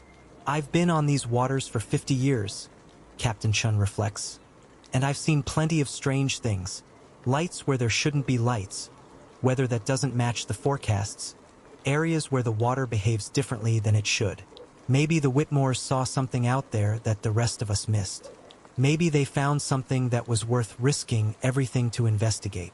Each theory about the Whitmores' disappearance continues to have its proponents, and new theories occasionally emerge as people re-examine the evidence with fresh perspectives. In 2012, a retired Coast Guard officer named Patricia Williams published an article suggesting that Thomas might have discovered evidence of a previously unknown shipwreck in the area specified by his coordinates. Williams theorized that the wreck might have contained valuable cargo or historical artifacts that someone wanted to recover secretly. A 2016 documentary about lighthouse mysteries featured the Whitmore case and proposed that the couple had faked their own disappearance to escape financial problems or personal issues. However, this theory was quickly dismissed when researchers confirmed that the Whitmores had no significant debts and showed no signs of marital problems. Most recently, In 2020, a marine archaeology graduate student named Michael Torres began studying historical shipping records for the area around Whitmore Light Station. Torres discovered that the coordinates from Thomas's message correspond almost exactly to the location where a merchant vessel called the Isabella Marie was lost during a storm in 1923. The Isabella Marie was carrying a cargo of scientific equipment and research materials from a university expedition, and the ship's manifest included sensitive instruments of the type that might have interested Thomas. Torres theorized that Thomas had somehow discovered the wreck location and was attempting to investigate it when he disappeared. However, like all previous theories, this latest explanation raises as many questions as it answers and provides no definitive proof of what happened to Thomas and Catherine Whitmore. Amateur investigators continue to visit Beacon's End, drawn by the enduring mystery of the lighthouse keeper's disappearance. The town has learned to accommodate these visitors, and several local businesses have developed a modest tourism industry around lighthouse history and the unsolved case. The Lighthouse Museum maintains a display about the Whitmore family's century of service, including Thomas and Catherine's story. Museum director Janet Morrison, no relation to the investigating detective, notes that visitors often ask whether new evidence might still emerge. People seem to need answers, Morrison observes. The idea that two people could simply vanish without a trace disturbs something fundamental about how we think the world works. Every few months, someone comes in convinced they've figured out what really happened. Some visitors are professional investigators or researchers, others are simply curious tourists, and a few are individuals who claim to have psychic insights into the case. While most theories prove to be based on speculation or misunderstanding of the evidence, the steady stream of interest keeps the case alive in public memory. Harold Morse, despite his advanced age, still receives occasional visits from people wanting to discuss his sister's disappearance. "I've heard every theory you can imagine," he says, "and some you probably can't. People want there to be a simple explanation, but sometimes life doesn't work that way. Sometimes people just disappear, and we have to live with not knowing why." The automated beacon that replaced Thomas's manual operation continues to guide ships safely past the rocky coastline, its modern LED array providing more reliable illumination than the traditional lens system ever could. Coast Guard maintenance crews service the equipment quarterly, but the lighthouse requires minimal human attention. Visitors to the museum can climb the lighthouse stairs and stand in the lantern room where Thomas spent his final hours. The view remains spectacular, endless ocean stretching to the horizon, rocky coastline extending north and south, seabirds wheeling in the constant wind. On clear days, visitors can see the area where Thomas's coordinates would have placed him and Catherine on their final night. The water looks peaceful from the lighthouse gallery, but experienced mariners know that appearances can be deceiving in these waters. The keeper's house has been restored to approximate its appearance during the Whitmore's residency. Catherine's garden areas have been replanted, and Thomas's weather monitoring equipment has been recreated using period-appropriate instruments. But the house feels different from how Harold Morse remembers it during his visits. Too clean, too organized, lacking the lived-in warmth that his sister had created. "It's like a stage set of their life," Harold observes. "Accurate in all the details, but missing the thing that made it home." The questions that have puzzled investigators for over 3 decades remain as compelling today as they were in 1987. What did Thomas believe he was documenting with such meticulous care?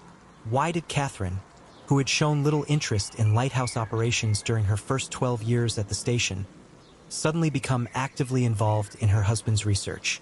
What happened to 6 months of detailed logbooks that would have provided insight into Thomas's state of mind and his observations?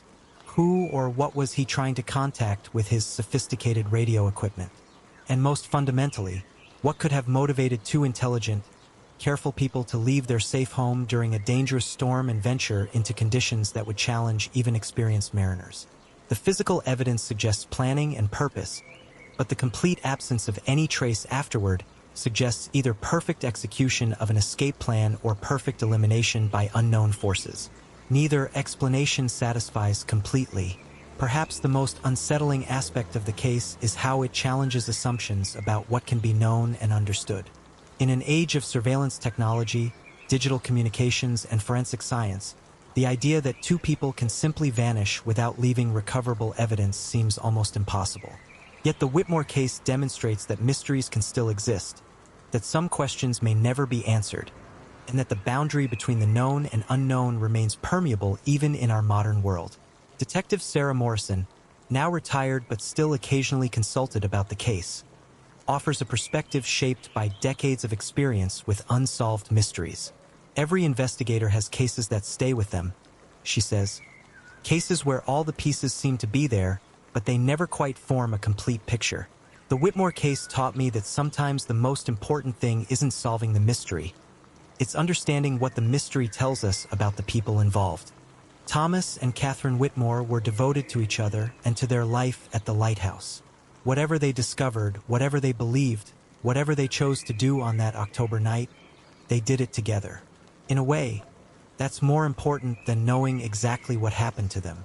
They lived their entire marriage in that lighthouse, watching over travelers on dangerous waters, keeping a light burning for people they would never meet.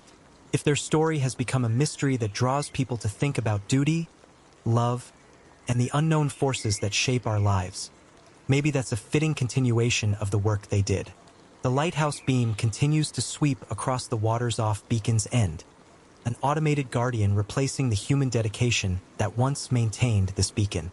But on stormy nights, when the wind howls around the tower and rain lashes the lantern room windows, visitors to the lighthouse sometimes report feeling a presence, as if Thomas and Catherine Whitmore are still keeping their watch, still documenting the patterns that only they could see, still faithful to their duty even in disappearance.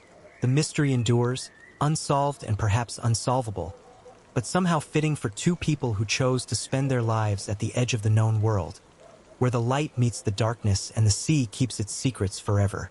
According to this interpretation, Thomas had become increasingly obsessed with documenting unusual phenomena around the lighthouse station. His detailed logbooks, expensive equipment purchases, and modified monitoring systems all suggested someone who believed he was observing something significant that others were missing or ignoring. The theory proposed that Thomas, possibly with Catherine's support, had decided to investigate these phenomena more actively.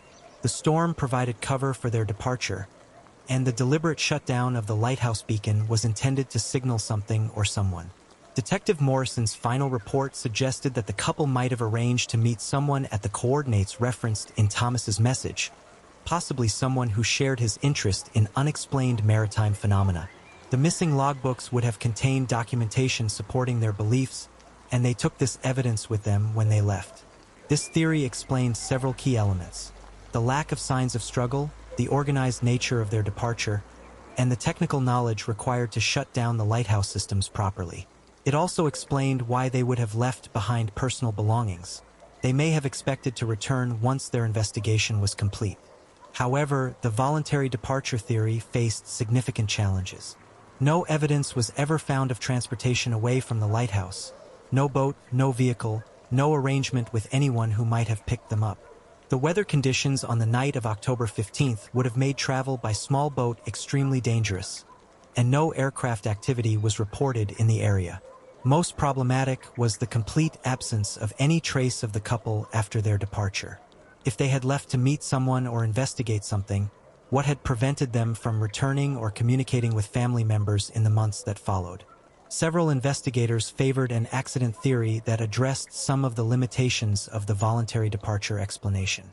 This theory suggested that Thomas and Catherine had indeed left the lighthouse intentionally but had met with an accident while pursuing their investigation.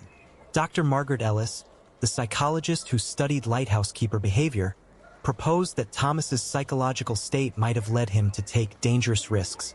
Lighthouse keepers who develop obsessive behaviors sometimes lose perspective on safety considerations, she explained. If Mr. Whitmore believed he was documenting something critically important, he might have attempted actions that were physically dangerous, particularly during storm conditions.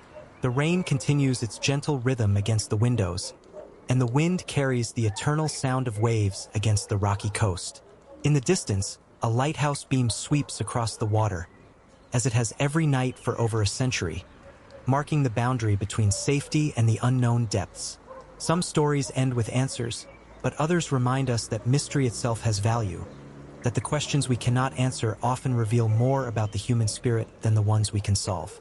Sleep well, and remember that even in the darkest night, someone is keeping watch, maintaining the light that guides us home. While not entirely satisfactory, explained most of the physical evidence and witness observations.